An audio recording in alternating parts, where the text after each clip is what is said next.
Hey, what's up, everyone? Welcome to this week's episode of the podcast. I've got such a treat for all the music lovers and fans out there this week, so I really hope you enjoy the podcast. As always, this episode of the show is brought to you by Jared Smith, who's my main equipment sponsor and the Thought Lab sound engineer. And guys, go to YouTube, type in Jared Smith, and go and check out some of his incredible music videos that he's been dropping lately. I really love it. I'm personally in love with She-Wolf. It's probably one of my favorite songs on the face of the planet. It's Jared's folk meets a little bit of house, and I mean, could I ask for anything better? This week's show is also brought to you by Teletrack. This week's podcast was recorded at the Teletrack studios, and you can check them out at www.teletrack.com. All right, guys, if you like the podcast and appreciate the guests, please subscribe to the various channels. I'd really appreciate it. Go out there and like the Facebook page. All the release details and release links are always on the Facebook page. All right, so this week we had one of the original beat droppers, Mr. Mark Stent, on the show. I'm so chuffed. It was so incredible. In addition to being a great international DJ turned musician, Mark is also a producer, a model, a health fanatic, and a Buddhist. And amongst a host of topics, we spoke about the state of the music industry, sort of old school versus new school house music, and different genres of music. We discussed the phenomenon that is TiMO ODV and a couple of other local and international artists, like Majosi. And we delved into some religious debates, and we discussed Mark's new single and how the likes of Spotify are changing the way he and other guys out there are releasing their albums. So enough shit talking. Let's get to it. Mr. Mark Stent. The Thought Lab.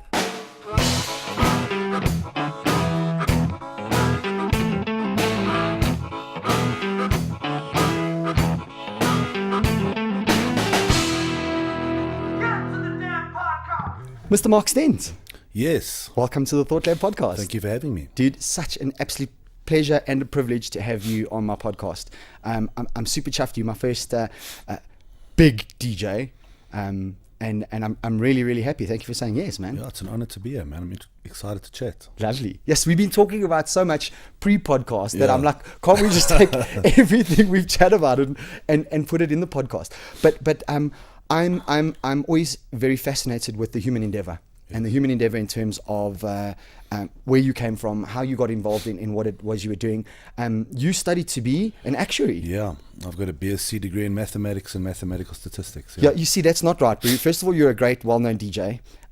You have a saxophone voice. Okay, you well built, and you've got brain cells. Oh, what the fuck's chance? I don't know how many I've got anymore.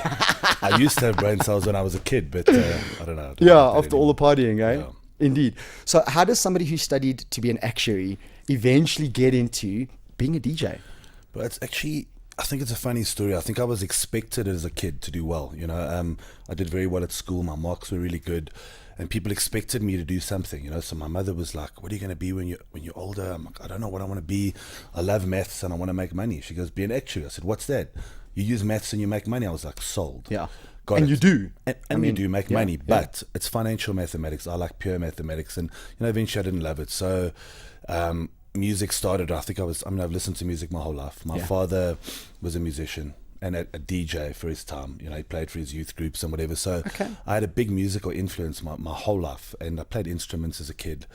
And DJing came. I was telling you the story earlier. My sister's school, when I was 17, had their DJ for their school event. He cancelled, and everyone was like, "Oh, you've got a big music collection, will you bring it with?" Which I did, and I played, in inverted commas, played music, and I dig the feeling of it. So initially, I must be honest, it was an ego thing.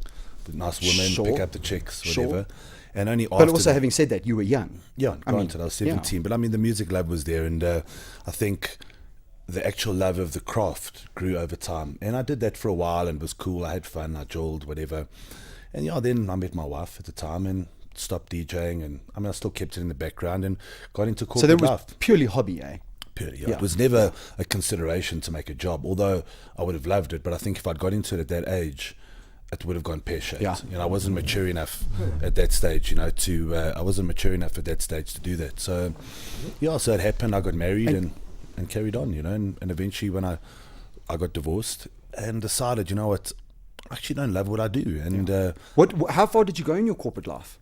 I worked as a business analyst. I worked for Wits Tech. I wrote their student systems, corporate intranets. I was very into my IT, programming, management, and whatever. Because you said you can program in 11 14 computer languages. 14 I'm not really versed as I was. I Of course. could program Of in course. 14 Yes. languages, but Yes. yeah, at that stage, that was what I did. You Yeah. know, I think that's why the musical programming comes in quite easily, because music's very mathematical, very programming orientated. Yes. And then, Dave Forbes, who owned H2O, came up to me, and I mean, me and my best mate Ricardo da Costa, we used to be the up and coming DJs at H2O, and the first couple of them. And he said to me, he said, listen, I used to play a style of music called speed garage in those days. He said, do you want to come to my club Sutra and play like an old school vinyl set for me once a month? So I was like, Okay. you know what? Yeah. Why the hell not? I'm single, let me do it. And I played the first week. He's like, cool, do you want to play next week? I'm like, yeah, cool. Next week, the following month, I played every Friday and Saturday. And the following month, that was my job. It literally happened like that. Literally, it yeah. wasn't a plan. It happened like that. And I think initially it was more to have fun and jowl and party, and it literally grew from there, you know. And I think I've hit every aspect of music that I can since then, you know. It's ridiculous. It's ridiculous. But it's wonderful how this passion and love, because I mean, ultimately the love for music is there. We were talking before the podcast, you know. I'm a massive house fan, old school house fan. You proper house music in the good days. The good days, 96 Degrees, Glenn Lewis, DJ Fresh, who you mentioned is a really good friend of yours. And I mean, that was what I grew up in. I was initially, even before that, a little bit of a metal guy. Yeah. Nirvana. I was a hip hop fan before that. Even Gangster rap, NWA. Nas. Yes, the king. Oh, I still dude, listen to that. I have it on my So, playlist. ironically, he's the It king. was written. Best. One of the best First- rap albums ever written, ever in the history of ever. That guy's voice was cutting edge, definitely. He was just too good. And then, the progression to house started. I mean, I went to 96 Degrees back in the day, loved you know, and it was Glenn Lewis and 96 Degrees. See, I think at that time the scene was so pure. At that really stage, was, it was wasn't it? new, you know, the dance music scene was new. I get so many DJs and people telling me about, what's different about the scene now? And I said, you know what, it was better then. Yeah. I hate to say it was, no, it's just because you were there then, it was your first. I said, no, actually, it really was better. No. I mean, you looked at the parties, they were so much more fun and creative. Music was original then. Yeah. Today, music has become like cookie cutter music. In those days, if you wanted to make a song, you had to know how to use a studio and play an instrument. Now, dude, you can pick up Cubase, Fruity Loops, whatever with your laptop, and you can make a song. Yeah. It's easy enough to do. You know? No, you are 100% right. And you came from a genre, and I'm very appreciative of music that brings in house music, DJ music that brings in instruments. Yes, because 100%. my brother's a musician, you know. I mean, he plays. Look, we can have this debate, and I promise you, if you sat with your brother as a real musician, he will argue with me about electronic music. But it is still musical. It depends on what you do. Even the darker styles like techno, which is my personal favorite music. You know? And we'll get into that later. I've got an alias called Bench Press that I play in Europe with. Okay. Yeah, that's a different story altogether. But even that doesn't sound musical, but it actually is. You know. Yeah.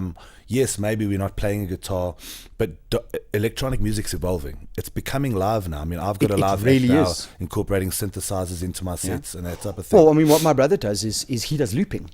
So we go. he creates his music through the looping. It's all played. But I mean, him and I are massive house fans, and we're always playing this game of look what I found. You know, and, look what I Crate found. digging. And, yeah. Oh, I got this new song. Listen to this. And we both Amazing, massive house fans. You know, I think his well, I may be wrong, but I think his love of a house was because I've just always been that house guy. I mean, when I was young, I could sing every single song. I knew all the lyrics. You were the Shazam of the time. I just loved it, and I was always out trying to find something that other people didn't have, and other people didn't know. I was the same, and play something and be like, and Oaks and Blue look at me and be like, yeah, exactly, because I love throwing house parties. 100%. You know, that's what it was about. But I agree with you, Mark, in the sense that it was a different time, it was a different genre, and things were pure, man. I mean, because back then I was partying a lot. 100%. We were young. We were young. And I think you're right. Like obviously we would think it's pure because we were younger then. It was a different stage of life, but I genuinely think it was. Like the music was different. I just look at the vibes at the clubs, the music that was played at those times. It was different, bro. Yeah.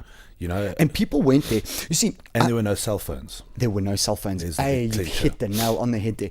I think, and I say this because I haven't been to a club in a long time, right? But I think the difference is there you went to the club to dance to music. Yes. Now you go to clubs, To be seen. yeah, maybe to get laid, whatever the case may be. And I may be wrong. But back then, that's what it was about. You know, I went to 96 Degrees in Rosebank. Adrian was playing the best music. And I wanted to party. I mean, started off with rave, with uns, and you raved. And I never liked that. No, you know, the that hard stuff. finger fucking raving Yeah, that the guys used to do. And I loved feeling house. You know, I always talk about, I have emotional attachments to certain DJs. Yeah. And then I have something that's beyond that, and I have emotional attachments to certain songs that they play. Yes. When they put their soul into that song, and especially when it adds a little bit of instruments, and especially when there's vocals in there. Yeah. You know, to me Yeah, that's sort of, and then you get that emotional attachment. I mean, you currently, and we can go through the list now, but you're currently on my, and I'm not paying lip service, Mark. Please believe me, I don't have to, dude. But you're currently on my top 5 favorite songs. Yeah, it's a damn good song. So you God damn I'd it. slap you if you did. Bam! I loved it. No, It's a sorry, great Mark. track. Yeah, it is a good song. And it is an incredible song. Yeah, and I think some of the music has lost that. Talk about the rap, right? There was a message. Well, I mean, I have this debate. I mean, my daughter, she's 17. She's a hip hop fan. She loves Nasty C and AKA and all those guys. And I try to listen to her. Like, I teach her about hip hop. And I know. and I'm like, How old and is no she, Mark? disrespect, she's 17. 17, No okay. disrespect to those guys because they're great artists. But I feel like hip hop in the old days, people used to say something. That there was a message. Now it's like I just call it the doubling up. You just say something twice. Hey, you, the man. Yeah. And you have a hip hop song with a great bass. Add in a couple of bling blings and I am it's and like these Crystal days, and the production of the song carries the song. In the old days, the vocals carried That's the song. It was just a beat that ran in the background, and they said something. And there's very few local artists that are doing that. And I mean, I've got my daughter into the old school stuff now. Brilliant, Now man. she's into now she's the proper stuff. But you know? but the good old days when we were talking about it, Nas, Tupac, Yeah, Biggie, Dr. Dre. Dr. Dre. Oh, Yeah, hello. the king, yeah. Even Eminem. I mean, No, Eminem's the best lyricist of all time. Thank you. Yeah, he is. I couldn't agree more. As a white rapper, for the black community to hail you as the best rapper of all time, you have to be good shit. I laugh. Nasty C, talking about him, he actually posted a tweet challenging Eminem. I'm like, my daughter says to me, she's like, I loved Nasty C until that point. And from then she lost my respect. But you can't. Really? No, how? You can't. How do you do can't. that? Like, you can't. I mean, if you, and I'm very much that guy that will go out and Google lyrics, and I'll read through the lyrics, because what you hear and what they say often, especially in rap, can be a little bit different. 100%, yeah, yeah. and you make up your own words, and then you end up looking like a fucking tool. Bro, go and do a Google on this. What's this guy's name? Little Pump or something like that. Little Jesus, Pump. fuck, bro. It's a Gucci Gang. I think the Gucci Gang. That he does that song. It's very popular at the moment, that commercial. And they did a comparison of like Little Pump versus whatever Eminem. Little Pump says fuck all. Actually, to be totally honest. Yes. He actually says fuck all. This like the biggest idiot that ever walked this earth. I'm with sorry, you, dude. Little Pump. If you're listening, you're an idiot. You know what I mean? It's like, but he's a millionaire, so He's a very rich idiot. He's a very rich idiot. But it's the age of this consumerism. Yeah, short attention spans. That's what it is. You know, Instant gratification. So bad. Brought on by millennial state, created by parents, created by social media, created by services, man. Uber, anything I you was want. actually discussing the state of, EDM music. Yes. The big festival music that's kind of gone out of style now. And I was downloading a track the other day. And as a DJ, as a radio song, you would have a 3-minute song, usually 3 to 3.5 minutes. But it doesn't have an intro and outro. So DJ tracks normally have 30-second to 1-minute intro to mix. Agreed. And the same out. Yes. So that usually adds 2 minutes onto each song. The extended mix. The extended mix. There we go. I saw There an we go. EDM song the other day I downloaded. The extended mix was 2.5 minutes long. Like, dude, come on. So take 30 seconds off each of that sec. That's a 1.5 minute song. Yeah. What is the that? fucking fuck? What is that? Like, how? Dude, I remember, if you take something, and we're going back to it, but you take something like 96 Degrees, dude, you talk about a 3-4 minute build up. Bro, I've got tracks on Build vinyl that up. are 10 minutes long. In those days, we'd play a vinyl track and we'd be playing 12 songs in an hour, max. Yeah. Now, dude, I'm dropping 30 songs in an hour sometimes. Yeah. And in the hip-hop scene, buddies of mine telling me they're dropping 60 tracks an hour. Just jump, One after jump, the other. jump, Break, jump, drop, jump. break. Yeah. Really, To keep yeah. the energy up. Really? Yeah. Well, I'll tell you, when I was many years ago, God, I actually even forgot this until this very point. I lived in Joburg, in Houghton, outside Houghton, more Joburg side, so like little flats, and you know what I mean. And I would ride to my mate's house who was in Rosebank and had like an old house with like wooden floors, that typical cool, yeah. like old school house. And I would go to him every Wednesday, and we go to a little pizza place down the road, get pizzas. And he was a DJ, but he scratched, vinyls, vinyls. Proper. And I always fancied myself as this guy who had this ability to properly mix tracks. Yeah. And I know for a fact that I've been blessed with a good ear for music, but the rest didn't make it. But I used to actually sit, and it would be vinyl after vinyl. It takes time. After vinyl. The first ear is the first step. Unbelievably difficult, though. Yeah, You talk as that as a skill, and then you talk of playing guitar as a skill. Bro, they're both skills. Well, they're different skills, and I think this is the big problem with today. Like it's that instant gratification nation. You want to be a DJ, you can be one right now. Yeah. You want to be a DJ, Absolutely. download some software, press a button, you can sync your music. Yeah. So what was it in the old days that separated the men from the boys? If you could mix on vinyl, Talent. you'd put in the hours. Yeah. If you could, because it's not easy, like you saw yourself. Yeah. If you could mix two tracks together well, Mr. you'd Uzo, work. flat beats. Flat beat, wah. Hey. That's the precursor to all our fidget and music we have now. That was I'll the still song. play that song. Oh, dude, I would lose my mind and possibly go and buy a bra to throw at you. Yeah, it's because brilliant. what a fucking song. That track dude. was so far ahead of its time, man. Like Flat 20 beats. years ahead of its time. That sound with the modulated LFO, that wah. Yeah. That's huge now, that sound. Yeah. I mean, Carl Watson being a master of that sound now, that's big. Yeah, and that's So, where it started, man. This is it. And that to me was music. That to me, it was just, this is my favorite song. And like I pull out flat beats, and Darren, the guy Darren Watridge, goddamn, I just remembered that. Mm-hmm. He was like, Hans, you can't do that. I'm like, I want to mix the song. He's like, you can't. You don't have the, but I want to. Well, I have some of the prolific young DJs now come to my house, and they're like, oh, we want to mix on vinyl. I'm sure it's not that bad. I'm like, good luck, man. Come. And these guys can play on CDJs. They're good DJs. Yeah. Vinyl hour, they can't even put a track in. Yeah. I'm like, it's very different ball Geesh, game it was- altogether. it was, and I think as well as a DJ, people have lost the heart of it now. Now if you're mixing on equipment like CDJs or laptops, I can put 4 tracks in, leave them, sit back, have a cup of coffee, and they'll stay in. The mixes will stay in. In vinyl days, even if you're great at mixing them, you had to intimately be connected to your turntable. Yes. Because Yes. vinyl, it's warping and it's drifting out, and to keep your songs in beat, you had to be watching them and touching them. You had to kind of be You had to have a connected relationship to your song. with them. Yeah. Yes. And I mean, I remember going to sets with a box of vinyl with 80 records and be able to play 5 hours on 80 records. Now, dude, I have a memory stick with 3,000 songs, and I can't figure out what I'm going to play in an hour. It's just too much, you know. It's just like music's disposable now. You make a song and it's disposable. Very much so. Very much so. Take the old greats. Even in music, you take an old great music, Scar Tissue, Red Hot Chili Peppers. Yeah, okay, classic. That is a classic. There we go. And until I believe for the next 100 years, that'll be a classic. I agree. Can we make classics now? I don't think so. No. I really don't. It's because consumer. it's It's consumer consumed nation. too much, and also, like, I must be honest, the standard of artists is not as high. I mean, I work with a lot of vocalists, and some very talented, some very average. But with software, I mean, I could make myself sound good, bro. Yeah. And literally, if I have to sing for you now, it'll crack your screens. But I actually sing backing vocals for my own songs. Yeah. I do that when Oh, I need a wow. bass. But listen, I can't sing, but there is software called Melodyne, Yes. which allows me to tune myself. It's called, you know? for the guys who don't know, it's called Autotune. No, Melodyne is the name of the program. Autotune is for small programs, but Melodyne is when you really, Oh, is that like when you next really level? shit. Like, that's when you can, I can literally make you sound like Britney Spears. So Autotune is software that basically takes small pitch ranges out and pulls them back in.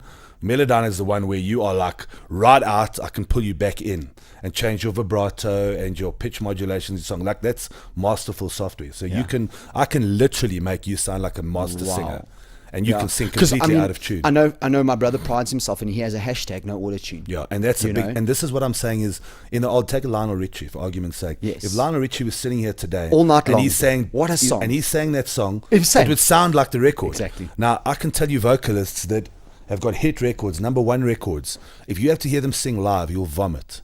They're Really, eh? they're actually embarrassing. Do you want me to drop this down for you? No, it's all good. I'm good. Yeah, I'm good. I'm so used to being close to these things from being in studio. You know what I mean? Indeed. Yeah. Bad, eh? It is. And here's the thing for me. I've had so many experiences where I've got these phenomenal artists who I absolutely love, and then I hear them live, and I lose it. And it's not just in the live artist scenario, like in the DJ scenario as well. I mean, they're at the point of these big festivals where they don't even play music. They put a thing and press play. There's no DJing going on at 90% of these big false, and I'm not going to mention big names, but I mean, top of the rung.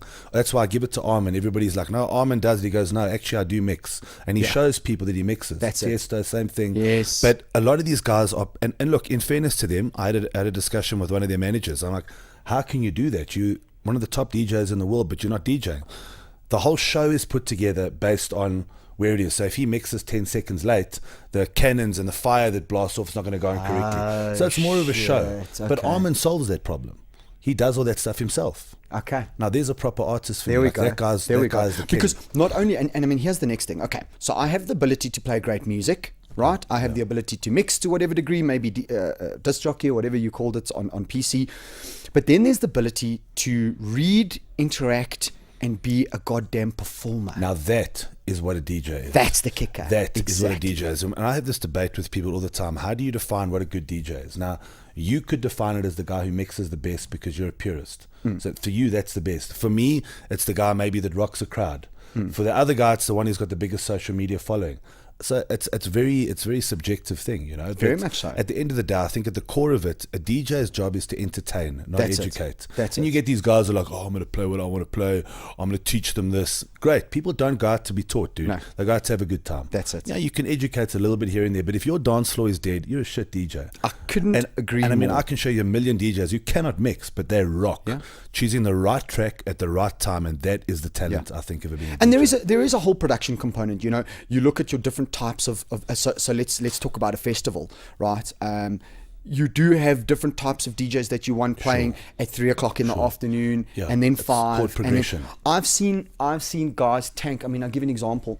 My brother plays for S on Tap, right, at the Clarence Beer Festival, and one of the guys phoned in and was running late.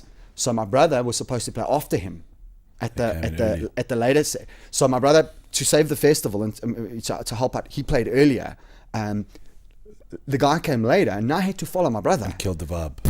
Yeah, Drop. I see that all the time. Drop, man. And locally, people don't understand that progression. No, and there is a progression. It's a story you're telling, Yes, 100%. isn't it? And that's I think going back to where we were talking about the vibe of the 90s. They understood that. Yeah. I know when I played in those days, if I was told to play at 8 o'clock, I played an 8 o'clock set. Yes. No matter what. Even if I loved 12 o'clock music, I played an 8 o'clock set. If I played at 12, I played at 12. The guys today, I call it Hardwell syndrome. The lighties of today, they just want to be famous, get chicks and make money. So you put them on at 8 o'clock, they smash it. They're playing hit after hit. Now your job, an opening DJ, is to warm people up, get them ready for your headliners. Absolutely. Everybody these days, they're trying to outshow their headliners. Yeah. And that's not the way it is. There's no understanding, you know. Yeah, It's and the bad thing is then what that creates is it creates a bad experience. And if I'm paying money, and this is it. And this is the whole thing. People don't know why they're having a bad experience. But they yes, are. because they're not. And hence the club scene is going down because of that exact reason. Yeah, I have my fiance. To my fiance's absolute dismay, I have this rule that I don't dance to shit music. Okay, it's just as simple as that. If I enjoy the music and it moves me, I will dance. dance, fair enough. Right? If not, I stop. And I hear in so many different things we go to, I'm like, oh my God, what a beautiful song. So whoever comes on, it's a TiMO is featuring Sarah Jackson comes on, right? And I'm like, I love it. And then the guy will put something on, I stand up and I walk straight off. And I'm not going to stand around there like a lost fart in a fucking perfume factory. Fair enough. What do? I walk But off. look, in the DJ's defense, you can't please everyone. You know can't, what I mean? but you also can't jump from genre to genre. No, sure. You- See, this is the thing. Like, you shouldn't be jumping from genre You to genre. shouldn't. But unfortunately, because of the shortage of concentration with people, sometimes you actually do. Like, I know if I'm playing at a super commercial club, dude, you cannot play one genre for an hour. You cannot. okay, I'm so with you. the rule, I'm like with you. especially under 18s, for argument's sake, if I play an under 18 Joel, there's a rule of thumb: genre change every 15 minutes.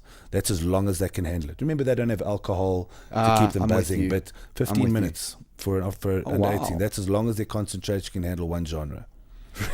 That's shocking. It really is. fascinating. Yeah, it really That's is. absolutely fascinating. That's why, like genres like techno that are monotonous, people get bored, man. Yeah. But you go to Europe and you're hearing 12 hours of techno. It's just Yeah, because that's what they love. Yeah, That's what they they love. understand it What's better. your thoughts on dubstep? But it's such a dead genre, it's been dead for a long time. But I mean, there are guys that have brought it alive. Look, I personally don't like it. I've never liked dubstep, but it's had a big mark in our history. It's interesting music. It's energetic as hell. And then there's shit dub. You know what? There's shit dubstep and there's good dubstep. Let me put it this way: with all music, there's shit of every style and there's good of every style. Good music's good music and stand the test of time. And guys like Skrillex made dubstep mainstream. Diplo.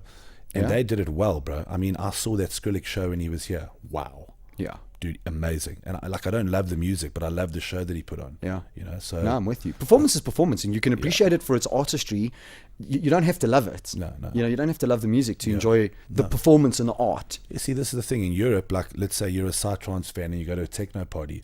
You'll go and you'll have fun, you'll listen to see what that guy can do. You might say, I don't love techno, but that guy played it well. I had a good time. Yeah, I'm a techno fan. I won't touch deep house. Are you playing deep house?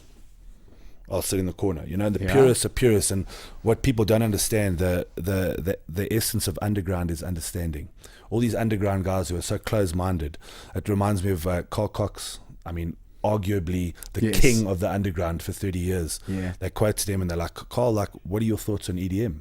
He was like, I support it fully. They were like, what? You're the king of the underground. How do you support commercial EDM? And his answer was, nobody starts listening to techno. When you're a little kid, you're listening to the radio with Chainsmokers and Rihanna. That's your music. Yeah. But eventually it's pop music, popular music, you grow out of it. So then you start exploring, okay, I don't listen to Rihanna anymore. Let me try that deep house song. Ooh, that gels with me. Or let me try that song. You see, so eventually people will go to deep house, techno. They'll find something else. And that is how I get techno fans. If it wasn't for commercial music, I would not have fans. In that case, I support David Guetta and all of that. Absolutely. That is the most mature outlook I've ever heard from a guy who could be the biggest purist ever. Yeah. Yeah. It's very similar to my sport,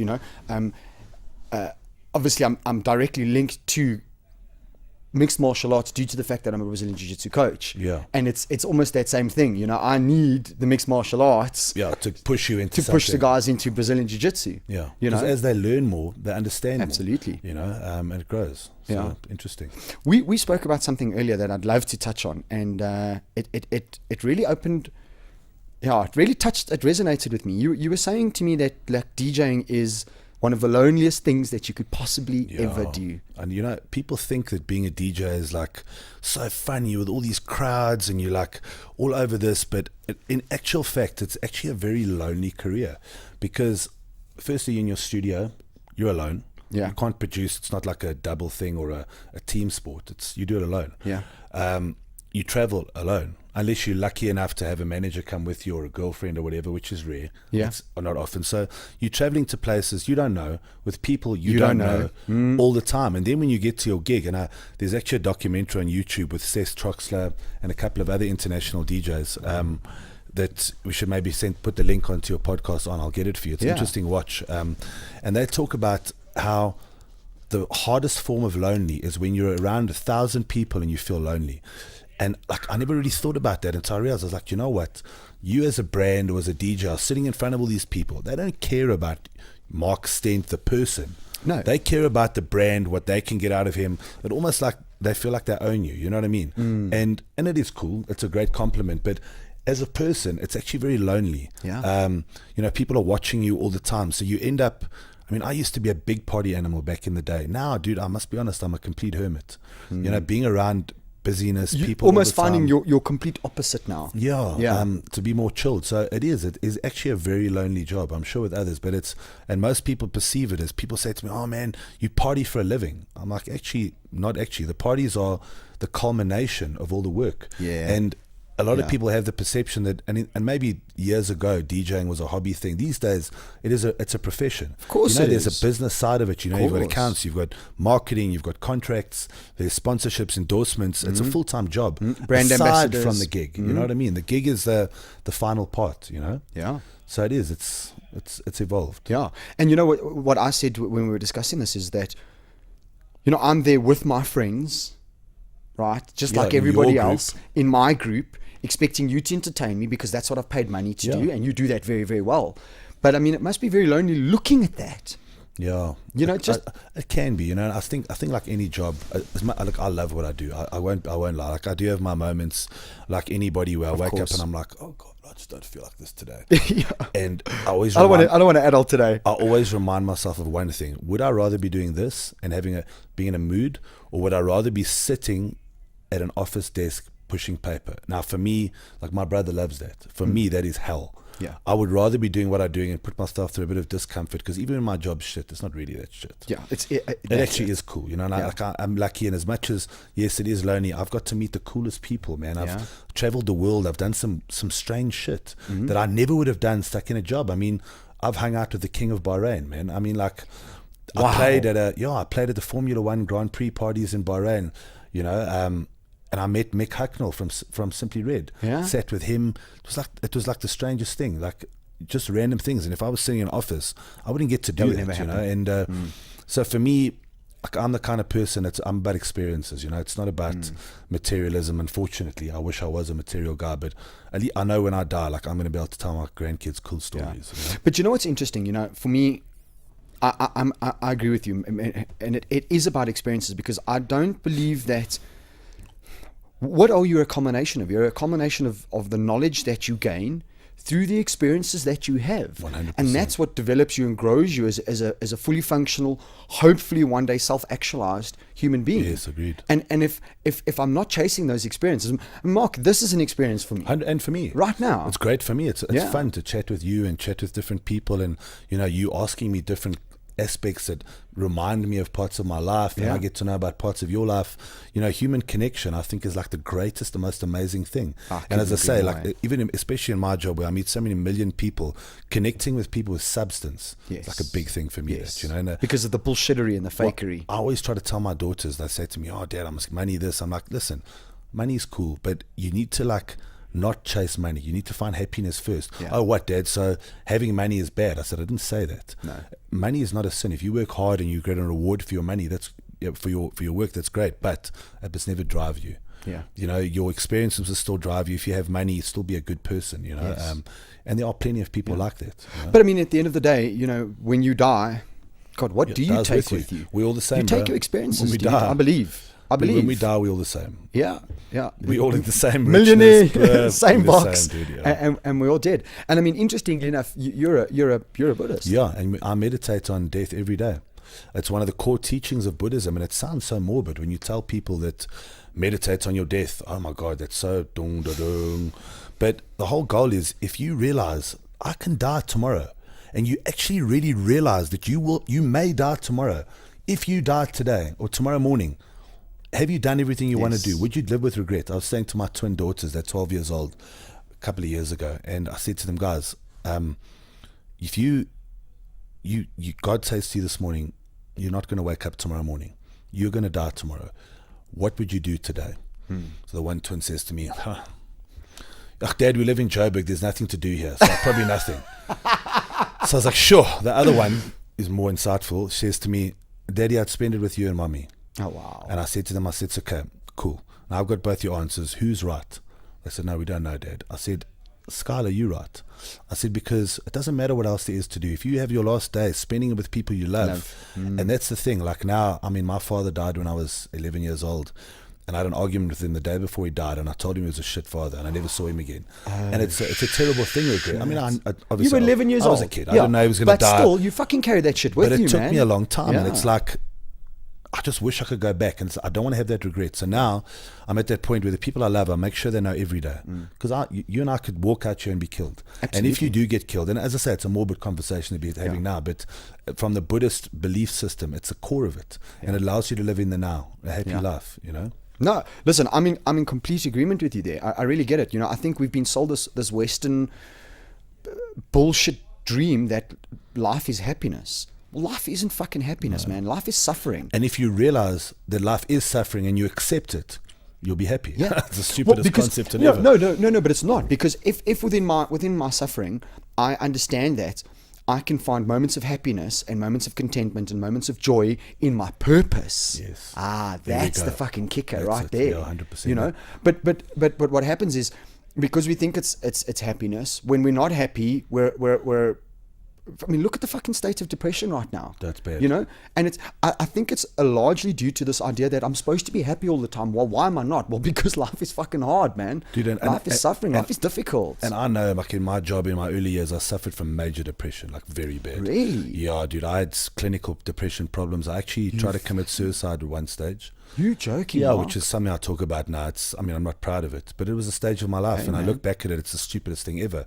But it's real. You know, depression these days is, and I think unless you've been depressed, you don't understand. Yeah. It's a real disease that, you know, like if you actually at that point where you would rather be dead than face your life, like that is very sick, bro. Yeah. That is a sick place to be. You Absolutely. know? And I think it's as a result of this disconnectedness. Yeah, pressure, and it's this whole social media where I'm popular, I'm loved, but you really aren't. Social media actually makes you lonelier than ever.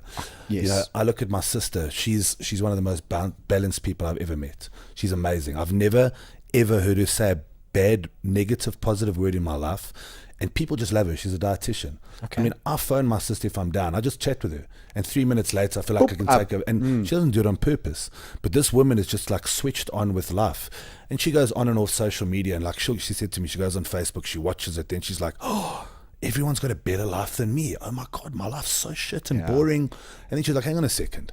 I've been married to my husband for 17 years. I've got 2 beautiful children. I've got a great job. My life's way better than theirs. Yeah. But now here's me watching this life. Perception. Yeah. There we That's go. what it is, right? Yeah. They're great, and it's perception and facade. It really is perception and facade. I often laugh. My fiance and I, she's a horse rider, and so she goes to a lot of shows, and we go to a lot of things, and I'm very fortunate, you know, for argument's sake. I was discussing with you, Teletrack's owner Rob Scott. You know, we've been to his private box at the Durban July. Amazing. I actually did a show at the Turfentine Racecourse, me and Basil Gray 2 weeks ago at that Race of Kings. Oh, nice. Yeah, exactly. And because of all these great people that I've surrounded myself with, I have these great experiences.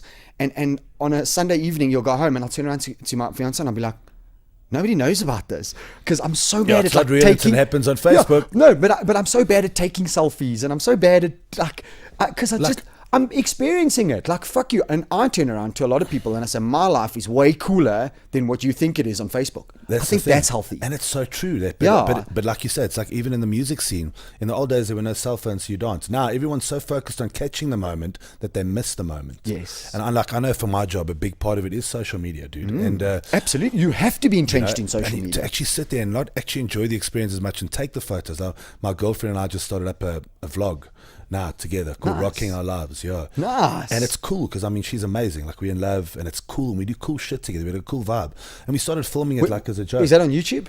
It's not yet. We're doing filming our first episode tonight, but we've got an Instagram account that's pumping, bro. Like cool. It's got engagement like anything, and she's she's got such a personality, and you know we started off as like just more like a loving thing, posting this thing, and it's grown. Now we want to start into something, but now I said to the other day, I'm like, shit, now we're going to film everything because of our vlog. Yeah. How much of it is going to be just private, us having fun? Yes. But you don't know. Like even in my job, not much is private, dude. Like I get strange requests. I get people asking me what toothpaste I use. Like random shit like that. Yeah, really, Mark? Some weird shit, yeah. Really? Yeah, weird stuff, you know. I mean, I've had a stalker arrested before back in the day. Holy shit. Was it a chick or a guy? It was a chick. Thank God for that. But listen, don't get... I've had some shit from guys as well that's hectic, you know. Not that I'm against No, gay, of course. It's a bit like unnerving when some gay guy... Hi there, can I suck your cock? Kind of thing, like just like that. No foreplay. Just nothing. Just like that. And you know, I laugh. I always talk to you know, these beautiful girls that are models, and I mean, you know what we like as guys, like we perv and hey, look at that, you know. Yeah. I had that experience once. I remember for a club called Therapy. Yeah, of back course. In the day. So yes. a very gay club, and like cool, one of the best places to play. So I'll never forget the one day I was there, and the owner's like, Mark, can you take off your shirt for your gig? I'm like, no, I charge for that. At the top he goes, how much you charge? I was like, $6,000. Forked out $6,000. I never thought he would. Took off my shirt. I promise you, bro, I felt like a piece of meat. For that first time in my life, I knew what it was like to be a woman with double D boobs. Yes. You know what I mean? I knew it. In a bikini on the beach. These guys are like looking at me going, dancing, playing with their nipples, and really? like I promise, I was sweating. I was like, holy like fucking as a secure shit. man, it was like strange, you know.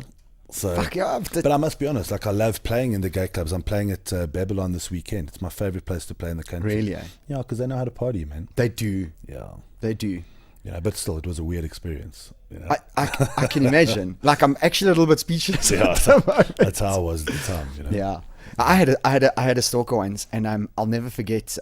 She sent me a message. Back in those days, we didn't have WhatsApp, so it was still SMS.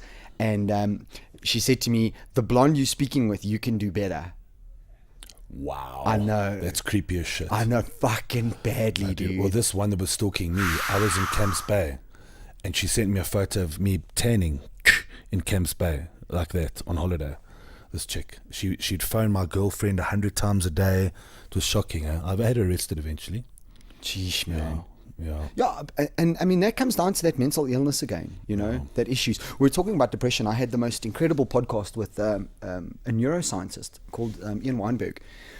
And he pioneered this sort of medical procedure called PNI, psychoneuroimmunology. And what he was saying to me is, and what he discussed is, and it makes so much sense now in hindsight, is, you know, we bandy around this word depression. Yeah. But how do we quantify depression? So I say I'm depressed, and you say, okay, you're depressed.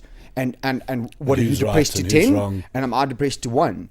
And so he broke it down into 2 segments, and the one is hopeless and the one is helpless, right?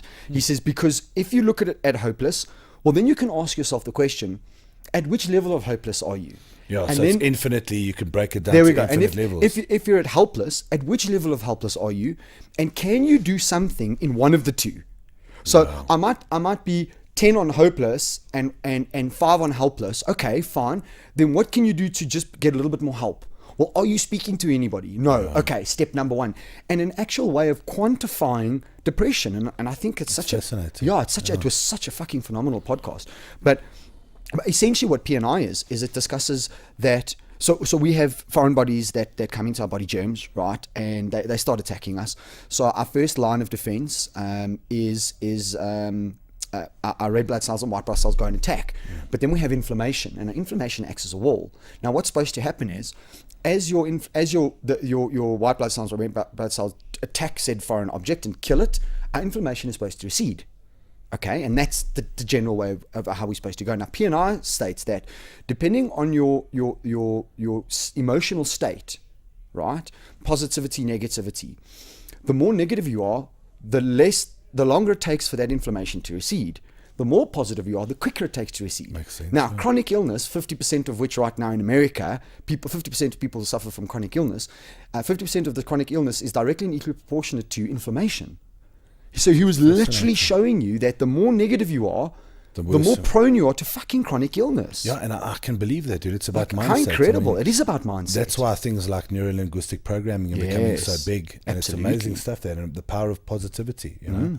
It's stupid, but it really is true. And it does, you know, Mark, all these fucking things. And I've read hundreds of books. I mean, hundreds and hundreds and hundreds of books.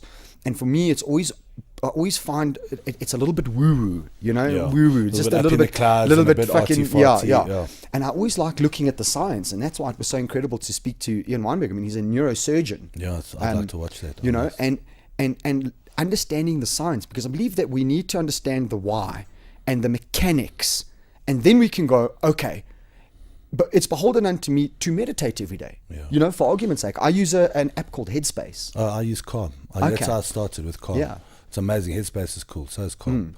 I found for me that meditation literally has changed me as a person completely. Yeah. Unbeknowingly so. You know, it just happened. It just, and I love it. It's the most amazing thing. And I've done a couple of silent Buddhist retreats. Really? And what really got me into it was I went to a lecture a few years ago, and this Buddhist monk from Tibet took this lecture, and I was blown away by what he said, and just his whole demeanor. And I've met quite a few monks since, and I don't know if you ever heard them speak. They speak like this. Very softly. Yeah. And they're calm and deliberate. Yeah. There's no real emotion. It's very deliberate. And I was so fascinated by this guy. I waited for him afterwards, this Tibetan monk. And I wanted a photo with him, like all good social media people would do to capture the moment. So I stopped him and I said, man, sir, I really enjoyed your lecture. Like, could I have a picture with you? He literally stopped. He was a bunch of people. He looked at me and he took my hand and he said to me, how are you? And for the first time in my life, I mean, I say, how are you to anyone? And it's a greeting. It's not really, I don't really mean it. It's like, hey, how are you? How are you? Yeah. When this guy said, "How are you?" I actually, at that moment, I was like, "This guy actually really wants to know how I am." And he was in that moment right there. It was him and me. There was nothing distracting. Just for those few seconds that I spoke to him, I was blown away. I was like, this guy's like, "How are you, Mark? Did you enjoy the lecture?" I said, "I really did. Can I have a photo?" He goes, "Absolutely, let's take it." And it was me and no one else. And I was just like, this guy is so peaceful. Wow. I want to be like him. I want to. Just, he was in that moment right now. It was almost like everything else just faded. And it was him and me. Now, imagine how nice that would be. Everyone that you were with, you were in that moment and enjoying it. Like all you have is this moment right now. Absolutely. And from then, I've been reading and is that what got you into Buddhism? I was interested in a bit before that. I read a book on karma, which fascinated me. I'm not going to get into that story because the karma that I got, but that's what got me into it. And I believe 100% in karma. Hey, yeah, so we're on the same. I do very much so. And I'm an academic like you. I like to read. Once I get into everything, and once I met this guy, I was like, you know what? I've got such a cool life. But I'm not intrinsically happy. I've got a great life. I've got amazing kids. I live a cool life. I do what I want every day. I literally don't ever do anything I don't want to do. But yet I don't feel fulfilled. Something isn't right. And I look at this guy. He's got nothing. This oak owns his toga. That's what he owns. So, I've been in a couple of silent Buddhist retreats. It's a beautiful life. Yeah. A very difficult life to live. Yeah. We've got a beautiful Buddhist retreat in Ikopo, hey? I've read about Durban. it. I've read about that. I have heard such phenomenal stories. I've heard it. It's beautiful. Ian Weinberg, the guy I was talking to you about, he like once or twice a year goes up there and does a course there. Oh, really? And interestingly enough, and I don't know if you're going to find it interesting, but it's actually built on our 3030 equatorial line. There's some very interesting things in Ikopo. Listen, I'm into that stuff. Very I've been interesting. to the Nanhai Temple, in Bronco Strait. There's the temple there. That one. I've done a couple of days silent retreat there. Wow. Yeah. One of the hardest things I've ever done. Complete silence. Do you know what the hardest part was? Not the silence. Not being on my phone. That was hard. Jeez, I won't lie. 48 hours but with no fuck phone. It, Mark, we're addicted. No, listen, I'm the first. We're all addicted. I shout at my kids every day, "Get off your phone." As I'm sitting busy tapping them there like that, But it's true. Yeah. It's sad. It is. And we can make whatever excuses we want to, dude. We have to face facts. And it is fucking dysfunctional. It really is. I do a lot of business consulting. And I do a lot of podcasting. And what's really interesting is this interface now has become some of the highlights of my life. Sure, I sit and speak to my fiance. That's great. And my friends and my brother and stuff. But this is different. Yeah. I'm having to truly engage. Yeah, well, you don't have a choice. I mean, right now, it's us and the camera. That's it. It's us and the camera. And we actually have to think about what we're saying and we have to be in that moment. It's so interesting. It's so absolutely interesting. And even with my clients, I love seeing them. I love interacting with them, and it's got to be personal. I don't like the phone. Yeah. I don't like emails. It's a better way to do it. It's like my girlfriend always moaned at her, like, "You're never at your phone." But I'm like, hang on a second. It's actually a great thing. Yeah. That she's not on her phone all the time. It's like, it's actually a good thing because I am. You send me a message, I'll be checking it within a second. It's a bad way to be. It's tiring. And I think largely for us, we have to. It's a necessary evil. And I agree it's evil. I know it's evil. It's necessary. It's necessary for your business. Yes, definitely. It's necessary for my business. I mean, I manage social media. I have multiple accounts in social media. There's a line, and you have to learn how to draw that line. I think that's the big thing. And not bring too much of your personal life into it as much as you can. Yeah, and it's difficult because you've got your brand. I've got my business brand. I've got the Thought Lab brand. I've got Arts of Brazilian Jiu-Jitsu brand. Yeah, they're all different. And it's all these different brands and it's different aspects. Although they're all me, it's different aspects. When I'm a coach with my students, I'm not the businessman. You're wearing your coach hat. I'm wearing my coach hat. When I'm sitting here, I'm everything. But it's also very specific. And it's these things we juggle. That's interesting. Yeah, I do. I have often referred to myself in the past because I don't believe that I have a religious label. No. So I refer to myself as an agnostic theist. Yeah, so I would sound the same as you. Yeah, an agnostic theist. I believe there's a God. I just believe that we can't know who that God is, and I don't believe any single religion is right. And let me tell you, like, I sorry to interrupt you. I mean, I come from a traditional Christian background. So do I. And it was indoctrinated me from a young age. And as a, for want of a better word, intelligent or logical person, religion doesn't make sense on a logical level, and for years I beat myself up. As soon as I would question the church, they would tell me that I was evil, and that the devil was bad, and then I would beat myself over, but I was like, I'm terrible, God save me. I'm going to hell. And then I went to a point after I got divorced, I was angry. I was angry at God. I'm like, fuck you. You know what I mean? I'm a good father. I was a good husband. Fuck you. Actually, Yeah. And I started researching other religions, and I've actually tried every religion from paganism. I've literally been through them all. Really? I have. I've tried even down to the darker ones. I've tried and dabbled in all of them, you know, down to tarot cards and witchcraft. I played around with a little bit of that stuff. And over a while, I was like, actually, why do I need a religion to hold on to? And then I met Buddhism, which is not a religion. No, it's a lifestyle. It's a philosophy and a way of life. Yes, absolutely. And as I say, I think from my perspective, there is a God. There has to be. There's something. Yeah. No, there's something bigger than us. There is a universe. Yeah. There is and I think it's, when I was at this Buddhist temple, I learned about Zen Buddhism. Now they are, because Buddhism to a degree is still doctrinated. It still does have beliefs and a belief in like what Buddha did and whatever. These guys are saying, cool, forget all that shit, the doctrination, forget it all. Maybe there is a God, maybe there is karma, maybe there isn't. None of us know. Yeah. You can believe that there is a God. Like I always offer the example, people say, no, you've got to go through Jesus to get to heaven. I'm like, what if you're wrong? And you get there and there's Muhammad. Hi there, you were wrong. Yeah. It's me that you should have worshipped. Yeah. None of us, we could all be right, we could all be wrong. Who actually gives a fuck? Like, who really gives a fuck what's right or wrong? It's about now.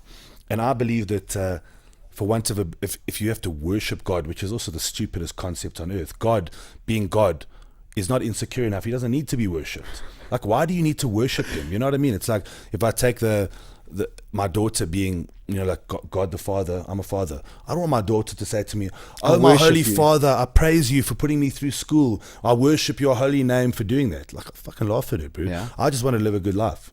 So I believe that if we live good lives for ourselves, for other people, if there is a God and there is heaven, he's going to say, you know what, Mark, you've lived an exemplary life. Pull him. On the button. Why do I need to? No, sorry, you didn't accept Jesus as your personal savior. Don't be a dus. That's it. Live a good life. And help other people. That shit will come back to you, man. And the thing about religions is, and I understand it, like it's not for me, and I do understand, and I think I heard a saying once that was, there's many paths to God, Christianity is but one. And if you're going to be a Christian, that is cool. Don't be a hypocrite. Live it. Yes. If you're going to be a Muslim, I've got a friend of mine, Wesley Jephthah. He's a Calvinist, which is extreme left-wing Christianity, like extreme. These guys are like, you will never reach the glory of God, so beat yourself up about it every day and literally be on your knees. Wow. Now, I don't agree with it, and I debate with this guy to death. I love it because I love religious debate. It's my favorite topic. You and me both. I love it. I will sit on Facebook. That's the one thing I will waste hours on. And I like to pull their fingers. Are you fucking trolling them, Mark? No, dude, I do. I'm not a troll, but when it comes to religion, I am. You can. Because I have experienced all of them. Yeah. And it's not a case of, I don't care what you believe. If you want to worship a teacup, cool. But let me know why. Yeah. And live it. And this guy, we argue. Don't cheat on the teacup with a coffee cup. This is it. Yes. And me and him argue. But we have Facebook things that have got like 800 comments and we're arguing. And I always say to him at the end of it, I'm like, you know what, bro, I don't agree with what you agree, but I respect you because he lives it. Yeah. Like, if it says ABC, he lives that life. Yeah. He really does. And I respect him completely. You know, for me, I don't ever judge because, okay, backstory. And where I was actually going to, I have often referred to myself as a quasi-Buddhist. Okay. Because I love the Buddhist philosophies. I love where they come from. I believe in karma. Just put out good shit and good shit will come back. Yeah. And I mean, that's just as simple as that. But I've also sporadically changed my religion just to fuck with people. But I've also, interestingly enough, just about studied every single major religion there is. And they all have benefit. And they all have similar bases. And that's right. And I don't turn around and judge somebody. The only thing I don't want is, right, like you said, live it, okay? And don't put it on me. And don't judge me. Don't force me. Yeah, don't judge me and don't judge other people. And I think that's the biggest problem. You know, if you take two lived religions, okay, Buddhism and something like Hindu, okay, those are lived religions. Yeah. Okay, that's they don't judge anybody. No. They're most peaceful people. They don't judge anybody at all, bro. I've got my life. I live my life. I pray to my gods. I do my thing, you know. And then you turn around and go, okay, something like Hindu 6,000 years old, and then you're like, what's up with the timeline? You know, if that was before Christianity, is that then what right? A lot of people don't realize about Christianity was a lot of it is based in paganism. I mean, in the days of Easter, of the wars. Well, Easter's one. But in the days when they were trying to convert people, you know, in those wars, the Christian wars. People didn't want to just suddenly change. They needed to incorporate rituals. Adapt. Yeah. So, I mean, you know the eating of the bread. You know that disc? Yes. They call it the disc. Yeah. Now, if you look at the occult religions, the disc is another name for the pentagram, the pentacle. Yeah. Okay, and you eat that because it's the 5 stars God at the top with the 4 elements. So actually, that ritual of eating the bread is not the body of Christ. It is a disc, a pentagram that you eat. Holy shit. So it comes from the pagan religion. A lot of those things do. You know, Easter, like you say, it's another one. Well, I mean, I've read many accounts of this, and you know, you never know. But so Alexander the Great goes out and fucking conquers everybody because he can, and because that's He's a what he great wanted to fighter, do. yeah. So after he conquered half of fucking Europe, he turns around and he goes, all right, now what's my biggest problem? Okay, my biggest problem is that I've this kingdom, right, of annexed lands, and they all have different religions. So he calls to order something called the Council of Nicaea. And at the Council of Nicaea, they fucking voted on what was going to be the next religion. That's unreal. And then after that, once they had voted in Christianity, because that's what he voted in, because he needed to keep everybody happy. I mean, this is a business decision, Sure, eh? 100%. Political. This is political. Completely political, yeah. Then after that, they were like, okay, now based on Christianity, let's vote on the books. Let's vote on the Which books books of the Bible are going to stay in and which are going to stay out. Because And let's add new ones that we need to add. I'll give you an example. I've read some books that aren't published. So far, yeah. Yeah, the book of Adam, the scroll of Adam and Eve, the book of Enoch. Yeah, the book of Apocrypha. Enoch I've read. Yeah, I've read all of those. I'm very into that shit. And I look now at the Bible. It's not God's word. It's somebody's interpretation of what they thought God's word was. If we had to write the Bible today, it would be totally different because it'll be based on our economic, social circumstances right now. You know, At the end of the day, I just chose to give away. And let me tell you, I've had debates on Facebook where, like, I don't insult anybody, but like I will make a comment. I remember once I made this comment. I can't remember what it was about. Asking a question about, okay, if God really loved us, then such and such. You know, that type of thing. Yeah. Yes, bro, let me tell you, it went to about 1,000 comments on it. Really? I had people, Mark, you just went from hero to zero in 1 second. Mark, fuck you. You know, like this, fuck, God will you. Then I had atheists telling me, hey, go, Mark. Yeah. Then I had like occultists saying to me, Mark, come and join our cult. Then I had like Christians saying, Mark, please come, we're going to pray for you. And I mean, just like, I don't know, the hypocrisy of all it's of it. Ridiculous, I once it? played a certain prolific church. They throw festivals, and I've played at a lot of those places, you know, as events, music to entertain people. Sure. And I was booked for an event to play with them. And my daughter says to me, Dad, can you believe it? There's she didn't tell me which church. She said to me, there's a church that charges to use the toilet. So I was like, what? A church that charges you to use the toilet? So I posted on Facebook, like, now I've heard it all. Yeah. A church that charges you to use the toilet. Next thing, my manager phones me. She's like, Mark, your gig's been cancelled at this church. I'm like, why? No, you've actually insulted them. I'm like, why? No, they are the ones. Oh, so I went back to the post. I didn't realize it had gone viral. People were like mentioning the church, fuck them, like swearing about them. I was like, shit. Okay, I didn't mean that. So they called me. They actually called me the elders on speakerphone. Hi, Mark. You are on speakerphone with the elders. I'm like, okay, thank you. Mark, we just like to tell you unhappy about your post. I said, you know what, I get that. I respect it. And I honestly didn't know that it was absolutely. about you. And I'm sorry that I meant it. I said, look, I'm not apologizing for my post because I do think it's shocking. But I'm sorry that it insulted you in lieu of, no, we can't book you anymore. I said, look, I respect it. We're good. Yeah. Maybe why don't we use this opportunity to explain to people why you do that? We don't need to do shit. Yeah. We don't need to do anything. We just don't want you playing anymore. You see, the problem is there's this wonderful thing, and it's called tax, that you and I are subject to, and that these religions aren't. Right? It's the best business on earth. I think I'm going to start my own religion. Let's start a cult. I'm going to start one. I've already thought this out. Stentism. Stentism. Tell me That's the name. Tell me your philosophies. You might have your first follower. Bro, it's an interesting one. It is going to be about me though. And it'll be I want 50% of your earnings. Okay. Full stop. And Okay. I will give you the path to God. I will speak to God because I'm directly in contact. Self-proclaimed, as all cults are, and you'll earn from it, and it'll be fun. There'll be a lot of sex involved. Okay, all right. In the rituals. So we're going. I think it's cool. It's in the right thing, you know. And get a kind of big place, a commune that everyone earns. They give all their money to me. They farm the land, which I eat off.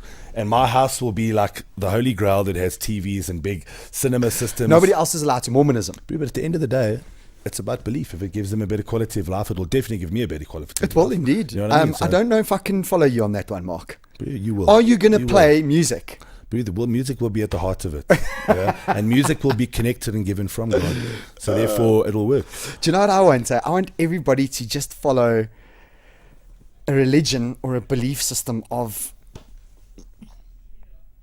just fucking understand that everybody's entitled to their own. No, dude, there's only goddamn one way opinion, people man. should live, and that is with love. Yeah. That is There the we go. only universal There we rule. go. If you love yourself, and this is what I argue with Christians, they tell me, I said, what is your first goal? To be good to myself. What? That is evil. That's the devil in you. I'm like, because if I'm good to myself, then myself, loving myself and being comfortable with who I am and doing good things I can give to other people. couldn't If I'm agree broken, more. how can If I you're fix broken, others? how are you just going to bring up your daughters? Yeah, if you're 100%. broken. And I mean, believing that God is me, you God, this is God, everything Yes. in us is God. So me living the best way I can, if God needs to be worshipped, me living a good life and inspiring myself first and other people is the best way to do that. Yeah, And I think there's a difference between this idea of, and I mean, I always like to generalize, I think there's this idea of, anytime you tell me that I need to worship externally, Yeah. right? I'm like, whoa. Anytime you say to me that I need to be introspective internally, now we're talking. 100%. But Now if you we're ask talking. most religions, they'll tell you that you're giving up control to God. I feel like I am giving control to God that way. But again, I think it's an evolving thing. Ask me this when I was 20, I would have thought you were Different story, evil. of course. If you told me this Of story, course. I would have thought, oh my God, I can't be around you. You're an evil person, and that's what you get Let me indoctrinated. tell you a fascinating story that happened to me, and this was really a massive turning point in my life, massively so. A very good friend of mine who was one of my mentors, Roddy Pettenberger, he got me involved in a think tank that I was involved in, and I sat down with my then very narrow sort of beliefs, Yeah. and essentially this guy sat down and he did a talk on Hinduism, right? And what he did is he took a picture of Shiva, Okay. standing there with the 6 arms, right? And she was standing over a dead corpse with an erection, Wow. okay? Blood on her face, all the sides and Yeah. everything in her hands. And then next to it, there was a picture of the Big Bang. Like literally the Big Bang. So there's a beautiful photo. I mean, you can find it online. And it shows a cone coming out like this. So you can imagine the singularity, this point Yes, of the pinhead. black hole, yeah. And it comes out. And it talks about the first couple of seconds, going into the first couple of days, years. And it's this beautiful picture. And he put these two pictures up next to one another, right? And as he started, I looked at this and I looked at this picture and I was like, fuck this shit, I'm out of here. This is not it's for evil, me. yeah. Yeah, and I stood up, like I literally stood up and he grabbed me. He said, what are you fucking doing? Listen, And I thought, okay, fuck it. I'm gonna sit and listen to the shit, but I'm not okay with this. This isn't my jam. Yeah. And nevertheless, I sat and listened to this. So what happened is, Hinduism didn't have a form of language way back when. What they had is pictograms. Yes. Stories were Like the depicted in Egyptians, pictures. And he sat and he told the whole story of the birth of the universe as seen by science, okay, because he was And a as seen by scientist, Hindu. and as depicted by this picture. But it tells the same And story. it fucking blew me away. And I sat there and I said to myself, how dare I ever judge somebody without knowing? Because I saw the picture Well, you but judge the book on its cover. instantly based on all this pre-built bullshit programming, right? That had been that gets put in all of us, eh? That gets put in all of us. And that allowed me, I mean, it's even so far as it's allowed me to be a better manager. If somebody's follows Judaism, okay, cool. If somebody's a Hindu, okay, cool. Somebody's a Muslim, okay, cool. They've all got their own needs, but how can I judge somebody if I don't even fucking know what it is that their belief system stands for? All these circumstances or anything, Yeah. we shouldn't be judging anyone. No. For that matter, No. If you think about religion in its true essence, is it not? And it's only changed in the last couple of years. So pre-internet, right? Was it not based on where you were born? Very true. So Very your true. lot in life was basically Yeah, tossed. Yeah, if you were born in... That's it. Yeah, If you were born in a little fucking village in India, you were going to be Hindu and you were never going to leave that village. You're going to stay there your whole life and you're going to die Hindu. It's interesting, man. So think about that shit. If then Muslim is right, or Christianity is right, or Judaism's right, then all the fucking Indians are fucked. Dude, I think none of it's right. Fuck, it's Yeah. a load of bullshit, Yeah, it is. But it evolves you and makes you into a better person. It's understanding, man. That's what it really is. I think I like what you said, man. Love. It really is, bro. It's about that, and I see that so much, and I think it's probably age, getting older. You know, you start looking, and you kind of get a bit of understanding. Because I look at some of the things I did when I was a kid. There was no love in a lot of those things that I did growing up. You know, and self-serving. And in this industry, it's very much like that. A lot of people that are like that, and I've been that guy. You know. But let's not fuck around, Mark. I mean, you were, for a lack of a way of putting it, living the rock star lifestyle. I did for a few years. I lived that rock star life, dude. I really did. And at the time, I thought it was so cool, but it was actually so empty. And I look. I consider myself an elder in the industry now, you know, and I look at some of the younger guys and I'm like, you're fucking it up so bad, bro. Like, I've done what you do and it doesn't come out well. And I try to explain to some of them, you know, and I mean, Fresh is another guy, he's so evolved, that guy. Like, he's so cool, you know, and like, he's so understanding but I think probably 20 years ago he wasn't, you know, same as me. I mean, I remember when I first So here's the thing though, and it's always so difficult, you know, I watch these young guys making these mistakes, and my first response is jump in and stop. I believe I should be giving advice, and I believe you should be giving advice.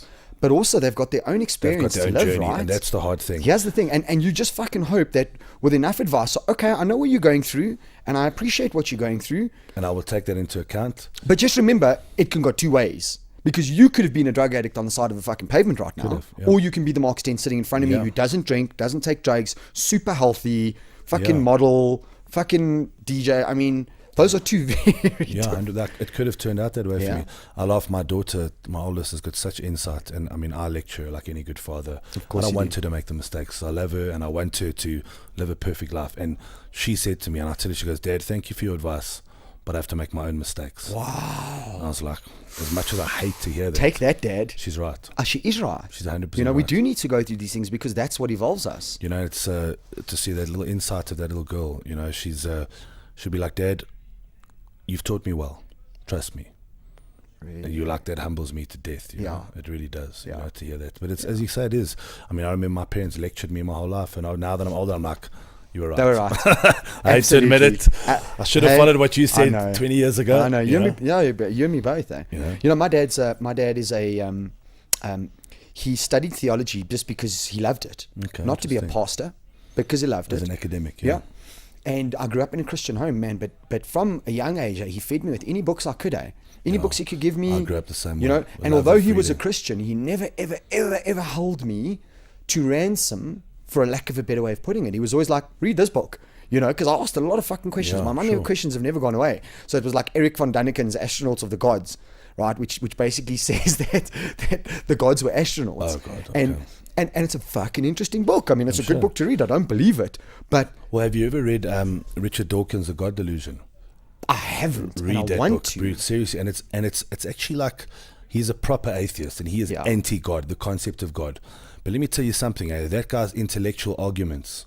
There's a video of his with Deepak Chopra and one of the heads of the Catholic Church, and they're debating stuff. He takes them to pieces with logic and nothing more. Just logic. No theology, no nothing. He's an atheist, and he literally has these guys who are the top of what they do in their spiritual.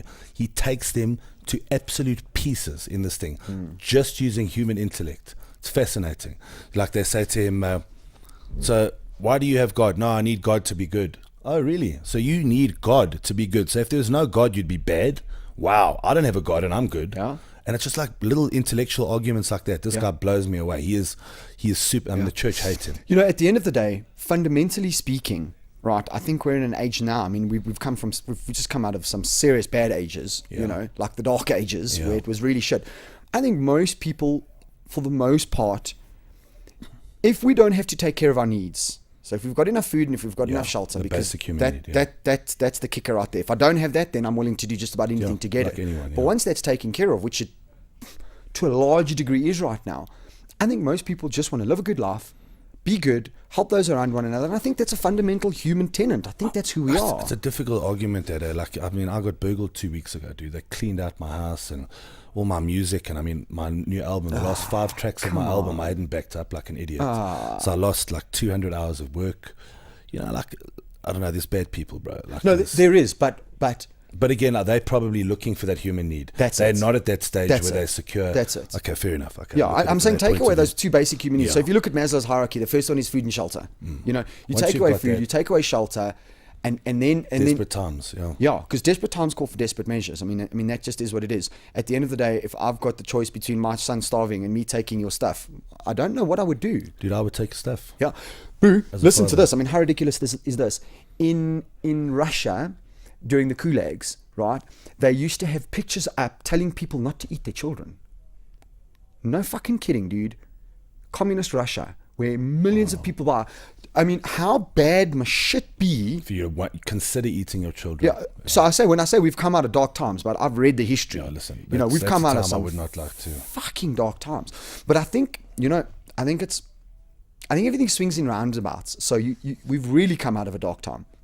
And we're really in an age of, from a lifestyle point of view, enlightenment, for lack of a better way of putting it. We have the tools. But here I think we're swinging even further. So you come from desperate need, and then you get to the point where you're at a position where most of Western society is right now. Let me fucking completely generalize. Yeah. Where most of our needs are taken care of. So you know what we're doing now? We're sweating the little things. Now we're getting things like all these leftist and alt-right, and we are sweating shit that is ridiculous. Why am I having an argument and people can say what they want to about gender? There's fucking male, there's female, of life, that's it. We do have certain classifications in between, but all these gender pronouns and Z's and Zers and all, just like we're sweating the little shit. At a small scale, like my girlfriend and she's amazing, but she's not a morning person at all, dude. Oh, really? And I am. I'm up at 4 o'clock to meditate. So she said to me the other day, even in winter, Mark. Yeah, always. No, I love being up early, dude. You need a hug. No, I love it, bro. And she says to me, because I get up and we often chat, she wakes up early and then she'll chat with me on WhatsApp. And the one morning I phoned her, I think at 6:30. She's like, what the fuck are you phoning me at that time for? She's like, right, as of now, I'm setting a boundary. I do not want to be phoned before 8 o'clock. Because she's got the luxury of sleeping in. Sure. And I'm like, fuck that. I don't want a fucking boundary. I want to be calling you. And we ended up arguing over what time. Like, I would never normally phone at 6:30 anyway. Yeah. But now that I can't, now it's a problem. Yes. Now I'm arguing with her. And last night I said to her, I'm like, we're arguing about what the fuck are we arguing about? Like, we actually don't have any problems, and we're making one that isn't a problem. Cool, you don't want to phone me at 8 o'clock. Like, I think you're being difficult because fuck, you're talking to me on WhatsApp. Why can't you take a call? But it's a different perspective. Okay, I see your argument. And I'm like, but it doesn't mean I'm right. You know what I mean? It's like, absolutely. In a relationship, you have to look back and say, and I'm like, I said, why are we arguing? This is the stupidest argument I've ever heard of. You know? And we just laughed about it. And I think massive part of this all is I think we have a growth of the ego, and I think this growth of the ego is from social media. You know, this attention. Well, like look at the Kardashians, dude. What the fuck are they famous for, bro? For fucking what? But I mean, how many bloggers and vloggers are there that are famous for being famous or for doing shit? Hey man, gaming, you name What's it. that guy's name? That gamer. He's like the most followers on YouTube. He's got like 100 million followers, and all he does is play games, and there's no editing. He just films. And live his streams. Name? Pocky, something like that. I don't know. But he just he films it and he's got fucking funny. Like mocks people, and while he's playing against people, he just talks and he films them. He's got hundreds of millions of viewers. That's ridiculous. It's crazy, dude. Like in this day and age. And I mean, but look, it's twofold. So for your industry, let's talk about our lives. Our lives, I think that it's dangerous from an ego point of view, but for your industry, I mean, social media has probably been brilliant for you. It's been the best thing. It really has. It's been great. Listen, if it wasn't for that, we wouldn't be sitting here doing a podcast because the barrier it gives to you entry, the reach to cross borders and that type of thing. So it is cool, like as I say. And but you know, as for DJs, you get DJs that are, I call them social media DJs. They've got no skill, but they're fucking good on social media. And it's a big debate I have with people. Like I take an argument's sake, Ricardo da Costa, one of my best friends, consummate businessman, probably for me the best DJ in South Africa, bar none. He is the consummate pro. Like I look up to. We started together, him and I've just watched that guy. He is the king. But he's a businessman, runs a record label, an events company. He's got a restaurant. Doesn't have time to sit on social media all day. So you're telling me because Ricardo doesn't have a massive social following because he's not on social all day, that he's not a good DJ? He is the best DJ. And yet other younger guys are judged better than him because they've got more followers. How do you get around it? Because it is a component of fame. It is a component of fame. You know, it is. Followers number, and it's from a promoter's perspective. You want more followers means more tickets sold, etc., etc. Now, I fell into this trap, right? Very recently. I decided Huntley's going to start a podcast. So my first episode and my second episode, dude, I was literally sitting there watching like a fucking people. lunatic going, one more like. And if you ask me right now, I couldn't tell you. Because But let me tell you how it should be. You know, at the end of the day, these days you can buy followers, bro. You want lots of followers, buy them. Yeah. You can. Yeah. It's actually about engagement now. There we go. So what would you rather There we have? go. 100 million followers with 2 people engaging, or 10 people with 10 people engaging? Those engagement stats are different. Absolutely. You know, I mean, I think... Yeah, because your ratios, you've got a 10% and people engagement want ratio versus, engagement, you know, and it's how you in your course. engagement. I mean, I remember years ago when the first thing about followers bought came out, there was this DJ in PE. He plays in one club in PE. Next thing, he had 60,000 Twitter followers. Like, dude, seriously, 60,000. I don't think there's that many people in PE. Yeah. You know, and he's got Yeah. 60,000 followers. I mean, fuck. Yeah. So no one cares how many followers. It's about your engagement. I mean, if I look at someone like, wow, that guy's got 100,000 followers and he's got 2 likes on every picture. There we go. Something's wrong. Something's not right. Either he's got fake profiles or something's gone Yep. wrong. But you look at guys that have got like 100,000 and they're getting like 20,000 likes. My friend gnwoQd, I don't know if you know him. He's a top fitness model. Yeah. Fuck me. In fact, gnwoQd is sponsored by a good friend of mine from Light Sculpt, Alan White. Yes, If I'm not mistaken. I mean, that guy's, he was voted the most influential fitness model in Yeah, the world 2 that's years right. ago. And In the world? In the world, bro. In the Fuck, world. you He's kidding me? amazing, dude. He is an incredible athlete. Wow. But watch that guy's post. I watched the other day. He did a post. 1 minute later, 250 likes. 1 minute. Hey? That guy posts anything. He's getting like 20, 30,000 people liking his picture. Now that ridiculous. is engagement, That's engagement. dude. Yeah. He's a master Yeah. for that stuff. I mean, Yeah. look, he's got a great physique. He's an amazing athlete, an amazing guy, very inspirational. But Nice. that's the kind of engagement you want. But this is what it comes down to. You know, I've stopped looking, and I mean, I could very easily just make a phone call and get you the stats. I don't know, Mark, and you know Who what? gives a shit? You know? It's about how many people you influence. I care in the greater scheme of Sure, things. statistics right? help watch your But growth. right now, I don't give a fuck. Do you know what I know? We're having a podcast. This is going out. Yeah. Hopefully, we've spoken something that's really geez, awesome. I'd never expected it to go this way. Yeah. My favorite topic on earth, religion, and Yeah. we're coming here to talk about music. And No, we're fuck talking it. religion. This is the whole point. And hopefully somebody's going to listen to it. And hopefully I'm going to get a message, like I often do, that says, thank you. Like, wow.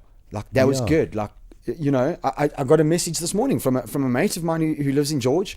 And he was like, me and my girlfriend, we needed to drive back. And thank you. You know, you kept us going. And we listened to John Flismus and we listened to Brandon Orette. And I need to start listening to more of your podcasts. And it really, like, how fucking cool is that? It is. I mean, look at Tim Ferriss, how he started out. Yeah. Dude. That guy is a boss. He's a I fucking love him. boss. I listen to his I podcast listen to all Tim, the time. yeah. But isn't that he started as well? Same way. And I'm very aware of the fact that I'm early to market. Not first to market by any mean or manner, but early to market. Early in South Africa. In South There's not Africa. many South Africans. I don't know many that are doing what you're doing. I'm you early know? to market in South Africa. There are a couple of cracker South African podcasts out there. And I know that the digital consumption is changing. You know, Netflix is killing TV, right? Well- Podcast is killing radio. Well, let me give you... Podcast and Spotify. Totally. Dude, Well, Spotify... I fucking love Spotify. Well, let me tell you, I mean, look, I love it as well, dude. All my new tracks are getting I know. playlisted in there. I've got them. And let me tell you the new model for music. So I was sitting with my label, David Gresham, and traditionally you have an album, you put out a CD, people buy it, or you go to Apple Music, people buy it. The concept of an album is dead. Yeah. There's nowhere to buy an album anyway. So there's no point in even printing CDs anymore. Yeah. Now, if I put my album out on Apple Music, for argument's sake, or Spotify, no one's buying the whole album. No. You're buying the Select songs you songs. like. There we go. So what we've done with my new album is called Switch, and we haven't released the whole album at once. I released a playlist called Switch. Okay. And now the first track is in the playlist. So you subscribe to the playlist. Every time a new track comes out, it automatically gets added. Oh, so now, so from a marketing perspective, Holy shit. in the marketing perspective, if you had an album, you put it out, you might get 1 week of Apple Music getting a banner on Apple Music, and it's over. Now, every time I release a track, I might get a banner. So it extends the life of my album. So I'm releasing a track every 2 weeks on the album. It's an 11-track album. I think there's about 6 tracks out of it at the moment. So when it gets released, it goes into Switch. Once it's all done, then I will release limited edition hard copies and do an album tour. Of course. So we're doing it that way. And that's how, even down to radio now. You know, radio used to be the place where they broke new music, whatever. Now radio is selecting your music based on the stats from Spotify, iHeartRadio, Shazam, all those things. Yeah. People are watching those. So 94.7 has got, I think, probably the truest top 40 in the country, where it's based on streams, Shazam's, purchases, all that. Even Apple Music now, Apple is actually cutting from 2019. You cannot buy MP3s anymore. Their sales are so little that no one's buying music. What's the point, dude? Yeah. Stream it. Download it into your app. I mean, let me give you an idea, bro. I got a payout for the purchaser side, not the streaming side. Okay, now this was after, let's say, how long? It was 2 years, 9 number one tracks. Okay, guess how much my payout was for bought music? Tell me. 560 rand. Oh, fuck. And what that means is, but on streaming side, it's a totally different ballgame. Yeah, you don't have to give me that number, but I'm assuming it's a big number there. Yeah. But 565 rand, no one is buying music. What the fuck is the point? Why would dude? I? Dude, Spotify. Like for us as DJs, yes. Now that's going to be a problem. Beatport solves that problem, but I still need to download the music to use in my software to play. Yes. But you, as an average user, why the fuck would you need it? You've No. got an app. Spotify. You download it. That's you it, download dude. it into the app. You don't even need to stream it, dude. I messaged you the other night and I said to you, hey Mark, what's the name of your new track? You told me. I went onto Spotify, download. Boom, it's in your phone. Bam. You don't have done. to stream it again. I get in my after car, done. And it's there. And I literally, so we're saying Netflix kills TV, and then this is what's killing radio for me, right? Radio's dead, bro. Dead is audiobooks, Audible, yeah. podcasting, and Spotify. Well, those are my 3 things that I listen to. So on the way here, literally on the way here this morning, I was listening to my favorite tracks because I'm enjoying it, and I was listening to. Here's kudos to you, bro. I woke up this morning with your song in my head. Oh, wow. Yeah, then And you know that's- the hook is good. th- do that- you want to know my secret to creating a good hook? Tell me. And I always do this with my radio songs. I get my daughters, I play it to them. If they're singing it an hour later, I know it's going to do well on radio. Oh, really? That's how I do it, literally. Shit. That's how, if Do that you could have, and let's talk, because I mean, there's a lot of people listening to that. Hopefully a lot of people listening to this that would love to hear your advice. You know, what is your advice on creating good music or creating music that is going to do well? Okay, so that's a good question, actually. Obviously, music's subjective. What Of you course. think is good and what I am. Of course. But there is a come radio on. music has a formula. There we go. So, What's that formula? Let me tell you my history of radio. I've been an underground producer, producing underground music for years, and I've had marginal success in Europe, Ministry of Sound, places like that. But I mean, just for the guys listening who don't know, you said you've had 9 top ones on and South African radio. On South African Radio 5 over the last couple of years, different radio stations. And so what happened was, I've never produced radio music ever. I've never been that guy. I was always the underground guy producing tracks that people played in clubs, not radio. So I made a track with Pascal and Pierce and Astrid Brown about 3 years ago called Rain. Do you remember that track? I only miss you when it rains. I've got it. Okay, so got I it made on my that song. song. It was an EDM track. And next thing, that was signed to Universal Music. Yeah. Next thing, this track's number 1 on radio. I was like, what the fuck? Like, me, a radio track? I was like, geez, suddenly this exposure, everybody's playing my song. I was like, wow, that's so cool. Yeah. Like, I've never thought of making, that wasn't planned for radio. Okay, fuck it, I'm gonna start making radio music. And slowly but time, having my analytical brain, I think there is a formula for radio. Yes. There is actually a formula for radio, and it works every time. Okay. And it's really simple, dude. It's actually the simplest formula. Within the first 15 seconds of your song, your hook must kick in. Simple. Okay.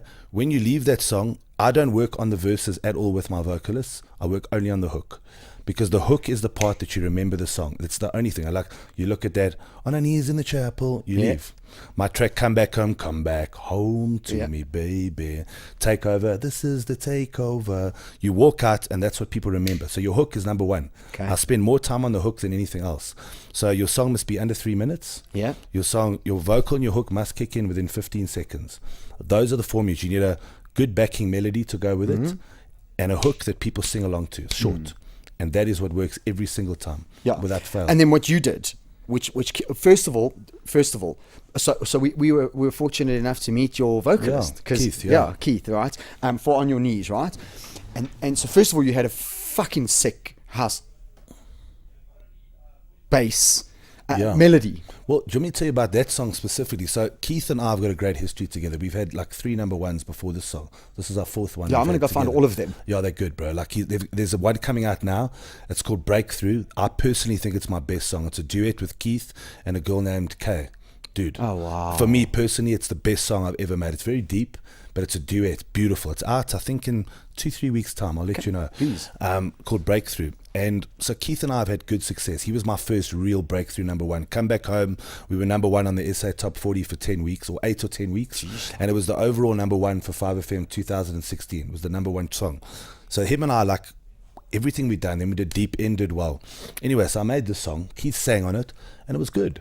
It was good. Yeah. No saxophone in it though. I was just about So to I say sent to it you. a good friend of mine, Pete You Larkin. fucking beat me to it. Yeah, a good friend of mine, Pete Larkin. He's a close friend of mine, and he's always been like one of my greatest confidants. He's a DJ of 20 years, but he's my friend. Like, he cares about me, and he knows my brand so well. This guy will tell me things to do. He's got also, like you, he's got a social marketing brain.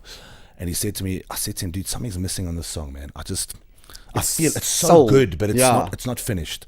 And he said, you need a sax. I was like, fuck yes, definitely. Now there's a guy named Jamie Fall. Like, I can program a saxophone. My new song has got a programmed sax in it, but this, I was like, yeah, I can't make it, you know. So I phoned Jamie and I said to him, listen, bro, like, this guy played over one of my sets once. I said, here's a song, send me like a hook if you've got any ideas. And he sent me 2 different ones, dude, and that was it. Those 2 little sax parts made the song. So my point was, and Yeah. you fucking beat me to it, right? You did 3 things. Number 1, you made a really good house tune. Number 2, 4 things. Really good line, bass line. Number 2, really, really, really good lyrics. Yeah, like Keith is amazing. meaningful, man. Fucking soulful. Great voice from Keith. Yeah.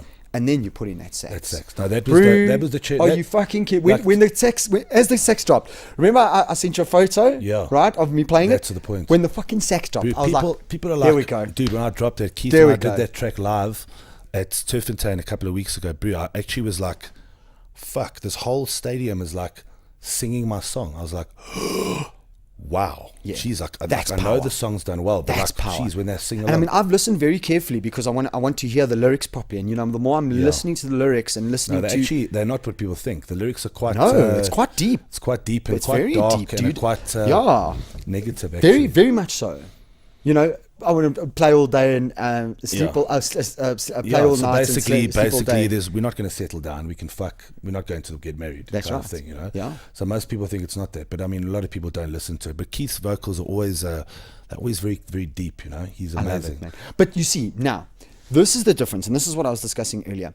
This is the difference between, I have a massive emotional attachment to Goldfish. Oh, who doesn't? Okay, all right. Wow. As a band, I Amazing. love 80% of their music, Yeah. okay? I'm the same, and they're great guys. And they are great guys. So for argument's sake, as a band, I don't have a massive emotional attachment to you as a DJ, but I have a massive emotional attachment to that song. Yeah. It speaks to me, Yeah. you know, as a human being. And I like I said to you And earlier, that's man, I great. don't need to play lip And service that's to you, great. but it's no, fucking it's great. And incredible. I once had an argument with one of the guys from Universal, and when I sent him "Come Back Home," that track that eventually went #1, he's like, "This is shit." Like on a personal level, I get a little offended, obviously, because it's my song. But then I'm like, you know what, dude? I can't please everyone. Like, I like it. I'm cool with it. If you know, like, it doesn't have to please everyone. And it ended up being like #1 track on a whole lot of things. But at the end of the day, you can't please everyone. I think Goldfish have been great because they're live. They've got their own sound. Yeah. For me, I get bored with one sound. I mean, my last album, Solid, did really, really well. But everybody was kind of boxed me into being club. So I just did different stuff. I did a hip hop song on there. There's nice. Future Bass. I did a track Nice. with Reason, big Yeah. hip hop artist. And I even did an acoustic version with Nick Rush from what's the band called? Rock band. I can't think Rush. of it. No, I don't know. Yeah, big band. I just can't think of the name for the life of me now. But a big rock band, an acoustic rock song. I'm doing a track now with a guy named Van. I love that. Now, I love this diversity. Yeah, but I said on and when I said on 5 FM, they were interviewing me at the track. They're like, "So is this a club album?" I'm like, "No ways, dude. This is a me album. Whatever the fuck I feel like doing." Like, That's what I I'm put in in love there. with the idea of producing. I like certain styles of music, but I enjoy producing different styles. Like, it's cool for me from an intellectual process of learning how to, and it's what's molded me into what I like. And I mean, this album now, I've got a hip hop track on it as well, coming out as well. Nice, I've I got can't Future, wait. my new one that just came out this week with Sabrina Alves and Wes Meyer is Future Bass. Yeah. Completely like different style, poppy, and I like to make different styles. Like, I'm actually doing a remake of Robin S at the moment for Keith and I, because we've got some live shows. We started a live act, me and Basil Gray together, Okay. because we've got so many songs. So we're now making a few covers. And he loves Robin S. I just thought his voice singing, you got to show me love. Imagine that, dude. So Words I started aren't so making it this easy. morning, Yes. like a deep track, a rework of that song that we can do together, you know, and being able to play it live. Nice. So that's the process. And as I say, techno is my love. That's my favorite music to produce on earth. But like, I'll produce anything, like down to rock, Yeah. Whatever I can. I mean, rock I can't feel, unfortunately. You know? But I like the way you're starting to play with things. You know, my brother's recently put out his album. Interesting. And Let me know. yeah, and so he's an instrumentalist, but his last song, She Wolf, man, shit changed there. He went a little bit Michael Jackson-y. He put a little bit of a bass line in, and all of a sudden I was like, wow, what the fuck is that? Like this thing, like I look at it as a DJ now, like, and I've been a DJ for 20 years, bro. So for me to change the way I look at it, like if I'm looking for music as a DJ and you play a sound that I like, and suddenly you making rock, I'll stop following you, because then there's no consistency. Yes. So as a DJ for club music, you have to make you have to choose a style. Yeah. But I think as an artist, you can't put a fucking long line electric guitar riff in, because that's just not gonna. But like as a producer name, I don't want to be boxed. Like I want to be creative. Like I was talking to TiMO the other day, and he's a good friend of mine, and he's coming on the podcast. He's amazing, man. Man, you're gonna love him. Yeah. Man. He's such a cool and guy. he's about to release his new album, eh? Yeah. It's amazing. So I when I spoke to him last, the idea was as soon as he's dropped a new album, it's amazing. He's I was coming with him on in the studio a lot. It's brilliant, and it's different. It's techno. Really? Techno. He loves techno. Him and I, that's what we talk about all the time, is techno. He's lucky at a point where he can do what he wants, but he's a creative soul, that guy. He's a musician. He's very introverted. And he's massively introverted. He's very shy. And you know what I love about him the most, right? He fucking sings, and he sings beautifully. He's amazing. God damn, he can I don't know sing. if you know his story. Like, it's the best story. Like, he lives up the road from me. He's at Kempton Park, he was. And he used to send me stuff. I've got a record label called Flexual Records. When he was a kid. Flex your records? Flexual. Like, flexual with a flex. Flexual. Oh, Flexual. Flexual Records. Okay. Yeah. Years ago. It's been running for 10 years now. And he wanted to have stuff on my label. He was an up-and-coming producer. He used to send me music. It was so shit. It was terrible. I said to him, I wish I could play it back for people now, the stuff he sent me. Then he disappeared. And from what I understand, what happened was his father said to him, TiMO, it's time for you to start studying or doing whatever, make something of life. He's like, Dad, I want to do music. And his dad said, cool. Here's the money I saved for you for varsity. Make something of it. And for 2 years, TiMO taught himself to sing. That's taught right. himself to play. I've heard that same story. Now, imagine being a 20-year-old kid, okay, spending 7 to 10 hours a day working 7 days a week, not jolling, drinking, partying, grafting. I mean, this guy plays instruments. Like, I know. He taught himself to sing. Yeah. He's a master. I love it. And then I remember him bringing me that song, Save Me. Oh, with And Sarah Jackson. Sarah Jackson. Sweet baby fucking So- Jesus. so I he love that sent it song. to me. I'll still I'll play show it. you, dude. I'll show you my list. I'll I'm going to still show you play my that list. song. I love. You mean I play it all the time? He sent it to me, and I was like, "Bro, what the fuck? This is amazing." I know. That's not finished. Okay, cool. Month later, he sends it back like it sounds the same. I'm like, dude, this is good. So I just sent it to all the labels. I sent it to all the majors for Really? him. And you know that every single one of them offered him a contract, and he went with Universal. And we were talking about religion. Okay, he's heavily religious. Okay. Heavily Christian, but like heavily. And I remember saying to him, "How are you going to choose what label?" He said, "God will tell me." Okay. And he lives it. Doesn't drink, doesn't party. Yeah. He's a good man. No, Like, he is, eh? I respect He him is. as an artist, firstly, but as a person, his integrity is unreal. And I Brilliant. get offended because people think he's a dick. They do. Because he's not a people No, person. but He's super shy. introverted. Super shy. Do you know what I think we should do, Mark? Read it wrongly. And I'm serious about this. TiMO and I were supposed to have a podcast, Yeah. and logistically it fell apart, right? I think we must do a podcast with you, me, and TiMO. I'd love to. I talk to him all the time. I was with him last week. He's he such a is cool super guy. introverted, but I want to hear his story, man. Yeah, and to get it out of him is difficult. Like, he's got a few people he trusts. Like, I love that guy as My point. as an artist. My And what I point. like about him as well is, I think he's feeling very boxed down by corporate world right now. He is a creative soul. He Proper. wants to- He yeah. wants to box out and do. And he's into techno now, like big time. And I know I'm a techno fan more than life. But that's my music, dude. Dude, I live techno. I actually don't listen to any other music but techno. Really, eh? That's my music. It always has been. But I understand there's no money in it. Yeah. He's not that guy. He wants to only make techno. And let me tell you, this new EP of his, you're going to die. Really? It's very different. It's hard. And I think it's the best thing ever made. But he's got a knack. Look at that song, Dancing Again. Yes. That is not a radio tune. Let's be honest. It's No. fucking underground. But somehow he's managed to make it commercial. Yes. Now, let me tell you, on his new EP, the new song, he's done the same thing with techno. Now, techno, you would never imagine techno on radio. No. Let me tell you, he hasn't done it. You reckon he's going I'm telling you right now, this Wow. song is underground as fuck. Wow. It is going to be a radio song. It's going to be something Dude, you as- can play at Truth. And As on soon as radio. he's released his album, let's get him on. It's Come and join brilliant. me, Mark. No, I'm happily. I Yeah. love him, man. I think he's amazing. I'm getting that EP from him the next couple of weeks if he finishes it on time, and it's fucking good. I mean, you must see this guy's studio. Oh, really? Dude, like you would like to go from that studio. It's like a spaceship. Really?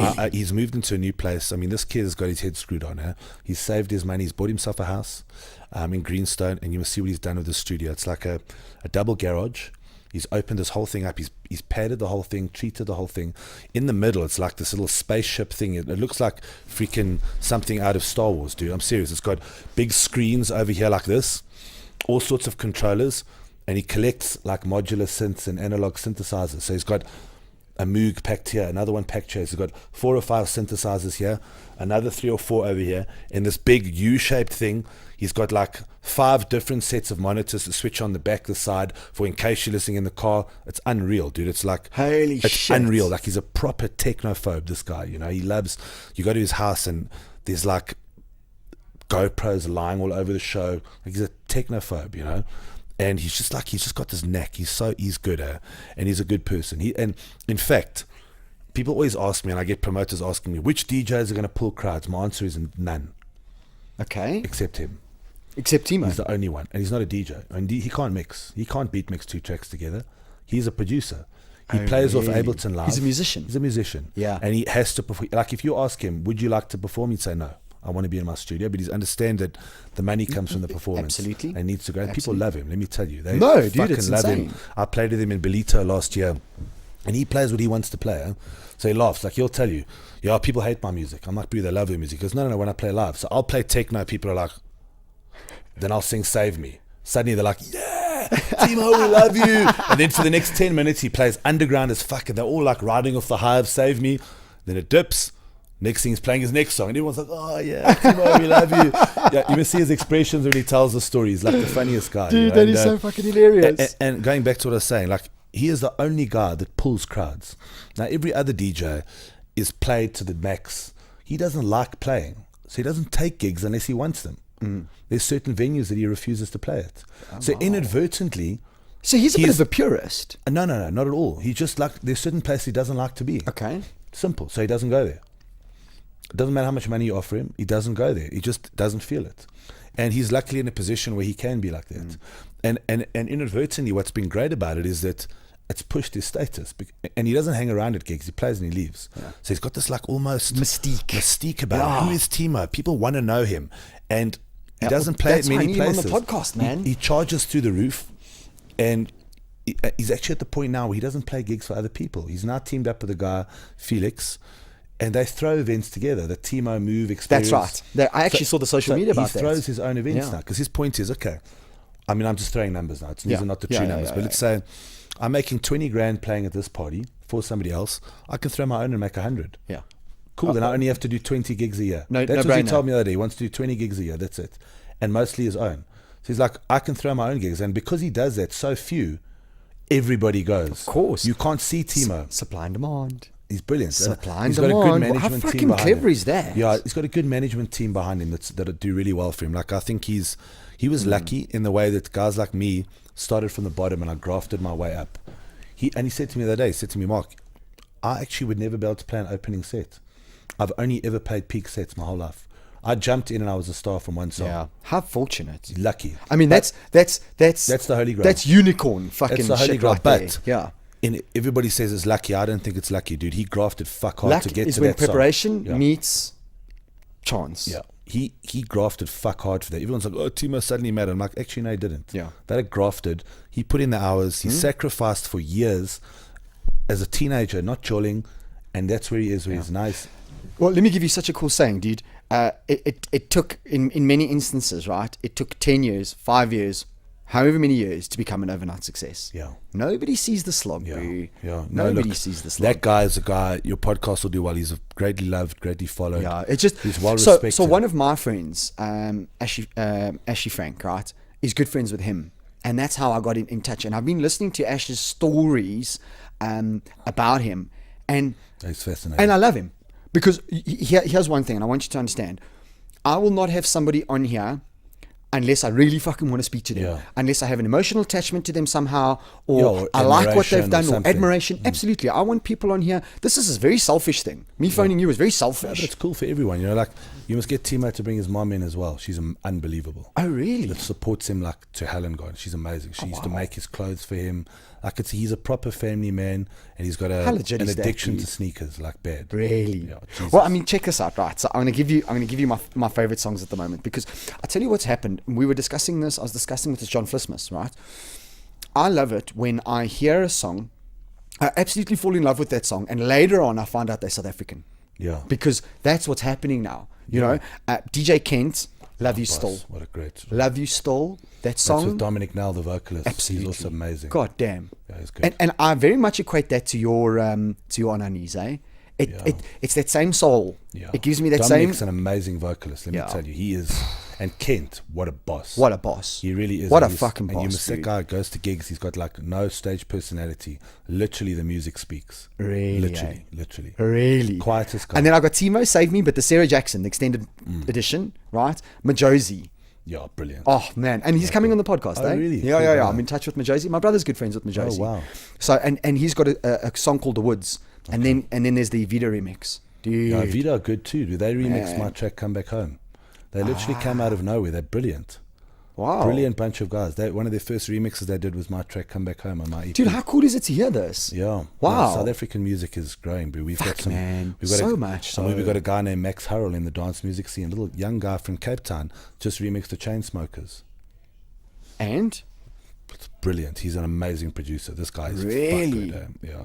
We've got some great. I mean, look at Carl Watson. Yeah. I mean, he has Yeah. created a sound that no one else is making in the world. He's playing like at all the festivals overseas now. He's like not playing as much here anymore.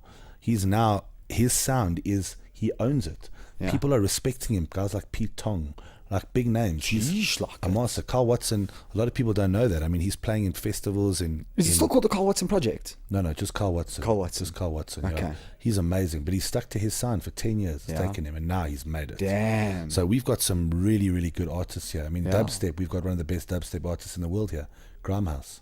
I've heard Keaton of him. Anthony. I've heard So of he's him. one half of a group called New Hero. Yeah. And they do commercial music. We did a song together called Snakes and Ladders. It's on my album now. Okay. It's been released. And but he's a dubstep producer. He was #1 on Beatport. Jeez, Yeah, like it. South African guy. But and I'm loving that there's no ceiling anymore. I'm loving the fact that I'm hearing these songs, and what's happening then is I'm going, God damn, I like this. Then I download it. I listen to it for a month or two, or a week or two, whatever the case may be, and somebody's like, "Yeah, they're South African." Yeah, I have this with this On Our Knees track. People like don't know me. Yeah. They're like, Jesus, I just Shazammed the song. I didn't know it was yours. Yeah, dude. Yeah. And your song is right there. Yeah. right there That's a with good track, with probably my five. So DJ Kent, TiMO ODV, Majosi, your song. Those are like my four favorite. And then there's a song called "Lose It, Oh Wonder." The Jerry Folk remix that I'm just fucking absolutely in love with, and those are my top 5 songs at the moment. that's You know, a good and runner. it's not. I'm a funny guy, Mark. Here, it's not like these are my top 5 songs. These are the songs that Yeah, they hit you. You- There's something. you Look, know- I'll be honest with you. I'm so sick of On Our Knees. Jesus, fuck. I can imagine. I'm so sick of that song. I can But I still imagine, love dude. it though. Like that. I'm sick of it until I hear the sax, and then I'm in love with The it sax. again. Ah, Yeah, man, I'm with you. and it's so weird. Like as I make music, I listen to some of my stuff, and I'm like, shit. Am I ever gonna have to do that again? Like, Yeah. fuck, what if I How do- can't how ever do I- do yo, that again? can I- And Tim and I were having this conversation. He's like, obviously, because he's had great success, dude. Like, he's done fucking well. Yeah. And the labels expect him to just do better every time. He's like, dude, I'm not a fucking machine. I can't have everything. Like, Save Me is probably a one in a lifetime song. Absolutely. I mean, that track was Absolutely. #1 everywhere. Boom. Like, that track, I mean, if Yeah. I have to tell you how much money he made off that track. I Shazammed that song. die. Listen, exactly what happened. I Shazammed that song, downloaded it on Spotify. Right, I didn't even notice TiMO. I probably had that song on my track for a Dude, month even or like, two. I know my track Rain, I was playing with my girlfriend in the car. I'm like, yo, this is my song. She goes, oh my God, is this your track? And she's my girlfriend, dude. She's like, is this your song? I used to listen to this. I can't believe it. I'm like, yeah. Yeah. You know, it's amazing though. So, yeah, we've got great talent in this country. do, man. Like we really do. And We there's do. a lot of like up and coming artists you should seriously look at. Like hip hop, rappers, singers. We have got some good shit going down Yeah. in this country. We really do. I love it. And I think, look, it's difficult, dude. I'm deeply, first of all, I have this massive love for music. I mean, I'm sure you've realized that. I fucking love it, dude. And granted, in the last couple of years, that passion has died because work comes in and not died. It's waned. It's waned. You know, I'm not that obsessive that I used to be. But then I have my brother, you know, who's with me that's it. Who lives this music and has given me a complete different, you know, appreciation. Now I'm loving vocals. You see, all those songs have got great vocals. Well, dude, for me as well. Like, as I say, I come from a totally underground background, and I remember like probably 5-6 years ago, people be like playing commercial, be like, fucking sell out, you know, do this. And then I realized that was actually the way to make a living. Absolutely. And now I look at it and I'm like, I may not like everything, but I appreciate everything. I mean, since I started playing piano, dude, I'm into Thomas Newman. Do you know Thomas Newman? No. He's a composer. He wrote American Beauty, the soundtrack. Okay. Oh, shit. I love his shit. That's all I play. Really? My piano, I go for lessons. I learn his music. It's beautiful music written in fifths. It is the most beautiful music I've ever heard in my life. Look that guy up. It's very slow and like emotional music. This guy like resolves his music differently to other people. It's beautiful, like beautiful music on another level. And I got a bit of a case for the jealous, you know, probably for the last 5 years, I've been, maybe even longer, I've been saying to Jared, I want him to give me piano lessons, because the two things that I love the most is, and I think in this order, piano and then sax. No, one sax, then piano. And I bought a sax a few years ago because I play the trumpet. I can play the trumpet. Oh, really? I bought a sax a few years ago. Fuck me.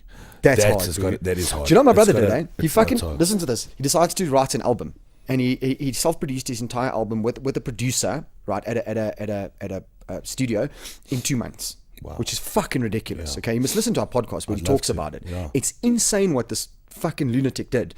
Then he realized he needed a sax in. Bought the sax, taught himself to play the sax, played the sax, and recorded it. Okay, that's proper. It's fucking ridiculous. The only other guy, and this is a guy you should definitely have in your podcast. You know Denim from Just Ginger?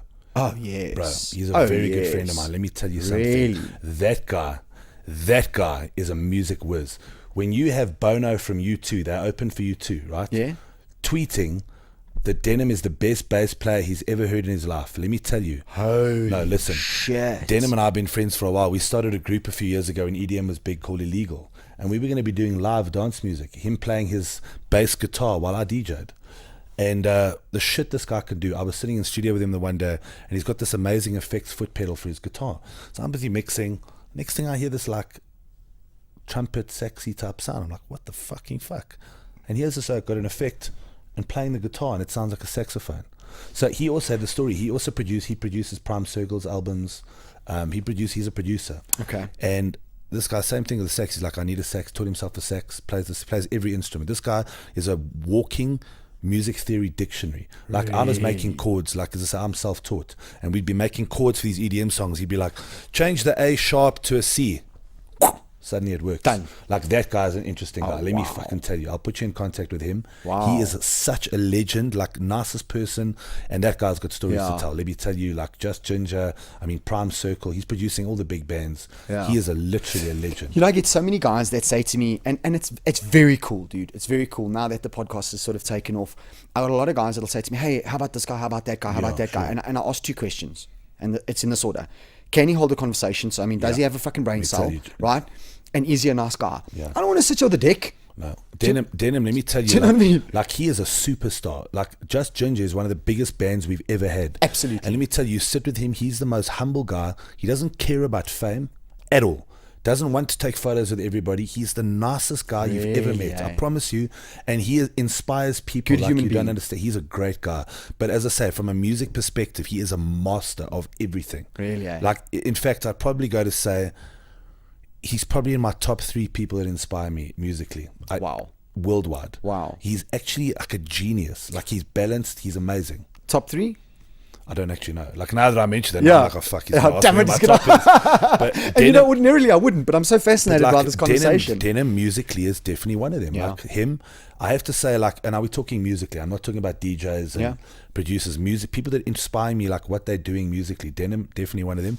Thomas Newman, fucking and as I say, now that I'm getting into writing music theory exams and playing piano, my piano teacher Marianne, she's introduced me to all his music. Fuck me, this guy's like so mathematical the way he writes his music. It's Really? sick. And you know, making house music, you can play around a bit. And look, I'll be honest with you, a lot of the songs I come up with by mistake, dude. I'll be like, ding, ding, ding, dong, dong. Ooh, that's nice. Da, da, da, da. Let's use that and push it in. And that's the joy of electronic music. It's just lots of layers, you know. Yeah. And I could just layer this, and that sounds cool. You know, with playing an instrument, one instrument, it's a little bit different. So I'm learning to appreciate those things. So back in the day, if you'd asked me, it would be like guys like Carl Cox as DJs. They inspire me. But now, DJ Fresh. As I've evolved, like from being a DJ into a musician, like I like to relate myself more now as an electronic artist than a DJ. I think I've evolved past that stage now. You're legitimately a musician now. Yeah, so I've evolved past that stage now. As much as I love to mix two songs, bro, I've mixed two songs together for 20 fucking years. It's boring. And so like I'm starting to relate with people like that, guys that have got music in their music. Yes. You know, and again, TiMO probably is one of them, I'll be honest. They're like, he actually is, and he's much younger than me, but he's so far ahead of his time. Listen, we see it all the time, you know. If you were, for argument's sake, a mentor to him to some degree, and he surpassed you, that means you fucking did your job right. You know, absolutely. And he's like talented. That guy is just like so far ahead of his time, musically, emotionally, spiritually, mentally. Like, if I look at the guys who normally come in, we joked, we were like, when TiMO first got into the industry, being a Christian, we were like, give him 6 months, he's going to be schnaufing coke with some chick's back. That was our joke. We were like joking about it initially. And let me tell you something, bro. He is not even just a star. He's a superstar. He's a mega star. Yeah. He is a celebrity. Yeah. He's actually surpassed the musician. He's a celebrity. And let me tell you, he's the same guy that I met. He hasn't changed one bit. He always makes time for his friends. Like, at base, he's a music lover. So I think, and also just musically, the shit he's doing. Like, he has the balls to do shit that we don't. Like, a lot of the time, I'll be honest, like, I'm following what the trend is, you know, for music. And I'm finally coming to my own now, where I'm doing stuff that I want to do. You know, like, on our knees, I love house music, deep house. That's the shit I like. But he's been doing it. Like, now he's going to release a techno album, dude. Yeah. And in South Africa, and it's unreal. No, it's ridiculous. So and I mean, hopefully, his song, because I've even got my notes from when I was going to sit to them, right? His song, I'm just trying to check here. The Kingdom. I was about to say, what a song. Bro, Cutting but edge. that's not... That's techno, bro. Yes. It's not commercial, but let me tell you, you can play that song everywhere. It's so dark and like grungy, emotional and full. I mean, no one else is doing shit. Like, people are doing that underground, but radio artists, like commercial artists, they don't have the balls to fucking do it. Wait till you hear his new one, bro. This is balls. And I'm telling you right now, he's going to strike a new love of techno in this country. This oak has got it. He has switched on. It's good. If that happens for guys like you, what a fucking his music, pleasure. When I sat in studio with him, I was like, oh my God, bro, you're making drum code techno, which is a big label, the biggest techno label, but it's hard, bro. They're like, boom, boom, boom, hard. Oh, really? Like, hard. Fuck. No, but it's not though. Like, that's the thing about it. It's like, it's hard underground techno, but it really isn't. And so he's got, it's an EP of, I think it's 4 or 5 tracks. Okay. The one that I'm assuming will go to radio, it is techno, dude, but it's the way he's put his vocal into it. It gives it a catch. I'm telling you, that song is going to be a radio number one. See, that's the thing that techno didn't have. Vocals. But techno is not about vocals. No, but he's doing it, and I fucking love it. And like, maybe some of the purists will be like, oh, he's sold out. But I'm like, fuck that. Fuck that, bro. If he can bring in techno, and I can, exactly. Now I can play music that I love because of TiMO. Fuck yes, what a boy kid. Yes. Like, he is a door opener. As I say, like, that kid is going places. Let me tell you. Man. How awesome, man. Yeah, I know. Have you ever thought of, because I mean, goddamn it, Mark, you do have a fucking interesting story, and I mean, things could have gone very pear-shaped way back when. Have you ever thought of writing a book? I have. I just can't write. I just need to find somebody who can write that for me. I'll put you in touch with a ghostwriter. Please, dude. I'd love that. People have been asking me, and I mean, there's stuff we've talked about that we haven't talked about. Yeah. I've got a very interesting story and a lot of things that have happened to me. I'd love to. It'd actually be a great thing, you know. Yeah. I can put you in touch with a ghostwriter. Please, if you have one. I've been wanting to do that for many years and have my last, like, my thing in the industry, you know. We leave our legacies in different ways. You've got a legacy genetically in terms of your daughters, right? 100%. And then you've got your digital legacy. Well, let me tell you how I see it, how I want it to be. Talking about these legacies, and I've had this discussion before. take a guy like Mosquito. I'm sure you know who Mosquito Yeah, is. of course. Okay, now that guy is a boss. He was like Fresh's mentor, Euphonics mentor. Like a lot of the big African artists, he was their mentor. Now he's still in the game, but he's not in. But let me tell you something, everyone pays homage to that guy. In 20 years when he's dead, or 30 years or whatever it is, he will still be remembered. Now, I can remember other DJs. I don't want to mention their names because I don't want to bring them down. Cool. Who were big DJs in the 90s that you would have loved. Yeah. Huge. They were the kings. Bad attitudes. Yeah. They never gave back. And now, 20 years later, you ask any kid that guy's name, they don't know who he is. Yeah. You want to be remembered for who you are in this industry. And I think like now I've done every aspect of it. I've owned labels. I've produced music. I've worked with artists. I give lectures. I give some lectures to the Academy of Sound Engineering. I loved it, bro. Wow, man. Recently. And How I've cool. actually been booked to do a lecture in Zambia in August for an entrepreneurship conference. So I'm talking about music entrepreneurship and building brands from nothing. And I just feel like I taught myself everything, and I want to be able to give back now. Now I think I'm at that age now where I want to You want to see leave other that people legacy. grow. I want to. Like, it But makes isn't me that feel what it's good. about? Listen, but I mean, we're both mutual friends with John Flismus, right? Yeah. So I had John on, and John's like, that's why he's starting all his businesses to bring up young comedians and to Yeah, get I guys just- into the MC stage. And you know, we were talking about you and Brandon and all these guys that I've spoken to at let's call it your age, because Yeah, for it a is fucking age. lack No, of it a better is way age. of putting It it, is that's age. exactly It's what it is. maturity. There's the shift now. It's okay.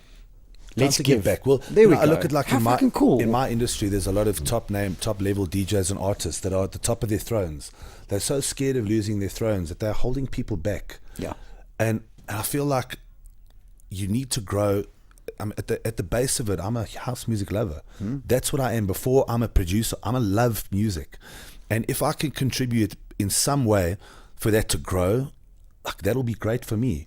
To look back and say like, I helped that guy, or I'm so proud of how that guy's come. You know, I love that. I really do, and that's Yeah. what I started my label for, to showcase South African music years ago. And I want to be able to give back the same as you. I want to. I want to be able to help people grow. You know, and that type of thing. I'm at that stage of my life now where, you know, it'll tail off for me eventually. Because I'm moving away from, after this album, probably moving away from commercial music completely. Yeah. Okay. Yeah, I've got an alias called Bench Press. That. You sit in Europe. Yeah. So what happened was last year, I've been producing techno for years. I've never released any, but that's kind of like, I make pop. After a while, my soul dies. Like, I need to make shit You that I need to like. make techno. So I switch over and I make techno because that's what I feel. There's no pressure. Yeah. I can just make it. I can be in the studio and laugh. So last year I met a lady called Bridget Pennington who owns a label called Tone Artistry. We were chatting on Facebook. Ex-South African. She's friends with Todd Terry. You know Todd Terry? You remember Todd Terry? There's something going on in my soul. Oh, of course. I've just signed to his label recently. Anyway, so she says to me, "Oh, cool, I love your radio music." Oh, we're chatting. She's like, "No, she's a techno fan." I'm like, "Oh, so am I. I only listen to." She's like, "Don't you make techno?" I'm like, "No, I do, but like, I don't release it." She's like, "Send me some." Sent it to Chong. She's like, "Oh my god, can I release this on my label?" Go, fuck, go for it. Here it is. What are you gonna release under a name? And we're like, I don't know, Bench Press. Fuck it, just do it. These tracks start doing well. They start getting like play. She's like, "Can you do more?" I'm like, "Look, I don't have time to manage another brand. Like, I really don't." So she's like, "Cool." So I released an album called The Iron Church last year, my first techno album, 11-track album, which did very well. So in the subsequency, she started working for this agency called Blueprint Artists. Now, this is the biggest techno agency in the world. They do Session, Digweed. I'm just thinking of names you'll know. Session, Digweed, Richie Horton, guys like that, like really big names, D-Unity, Loco and Jam. It's the biggest techno management agency in the world, like the most prestigious. She started working for them. So while she's there, she says to Joe Christie, who's the owner of the label, says to him, "Listen, I've got this up-and-coming South African artist called Bench Press. Just take a listen to his shit." Joe's like, "Fuck me, this shit is good." So Bridget's like, "I know he's got no profile as a techno artist. Can we take him on?" He's like, "Yeah, let's take him on as a development artist." So now my name is up on the website. shit. I'm part of Blueprint Artists, and there's Bench Press alongside Loco and Jam, D-Unity, Nick Warren, Session, Digweed. I'm up there. And as a consequence, I've been signed to some really big labels now. From that, I just recently signed to Todd Terry's label as well, one of my techno songs. And now I'll be touring the world as Bench Press now. And this is my techno, this is my love. Like, this shit I love. Now you get to do what So you I want feel to. like it's the next stage for me as an artist. I've been producing commercial music. I've enjoyed it. But like, that's where I really want to be. Like, I really want to be there. So, and there's no growth for me here commercially worldwide. this is where it is. I've Yes, done yes, everything yes, from yes. my side. I can do it. Well, what more can you do in South Africa? Not much. I've played at every No. festival, every gig. No. I've You've been released on radio. albums, I've done it all. Yeah. This I haven't done, and this I love. So ultimately, my goal is to move towards just being a live techno artist. That's my goal. Dude, how awesome. Yeah, should be good. How awesome. And with that, I want to wish you the biggest of luck with Yes, that. and thank you. Yeah. And I'm sure, and I have no doubts, and I really hope, because I've loved this podcast, that we're going to have you on the podcast again. Definitely, yeah. Yeah, Bring it's TiMO, been- let's roast them. Yeah, I love it, man. Shame. And Mark, that's it, dude. I mean, Cool. we've had a lot. I bet you when I show you the time, you're going to be surprised. Shocked, is it? Okay. Yeah, No, it's been indeed. fun, man. Thank you for having me. It's been interesting. Thank you, I enjoyed this so much. Thank you. Thank you for coming on. And to all the guys, so long and thanks for all the fish. Thanks. Amen. Cheers, bro. All right, guys, I hope you enjoyed that podcast as much as I did. It was so fascinating to delve into the incredible world of Mark Stent and understand just what him and other guys out there like DJ Fresh and Mark and, you know, all these original gangsters, or now in Mark's case, original Buddhist, have done for the music industry in this country. And yeah, man, I really hope you guys enjoyed it. I hope you enjoyed the podcast. As always, this podcast is brought to you by my main equipment sponsor and the Thought Lab sound engineer, Jared Smith, and also brought to you by Teletrack, where the podcasts were held at the studios, and you can check them out at www.teletrack.com. That's TELLYTRACK.com. Until next week, catch you later. Ciao.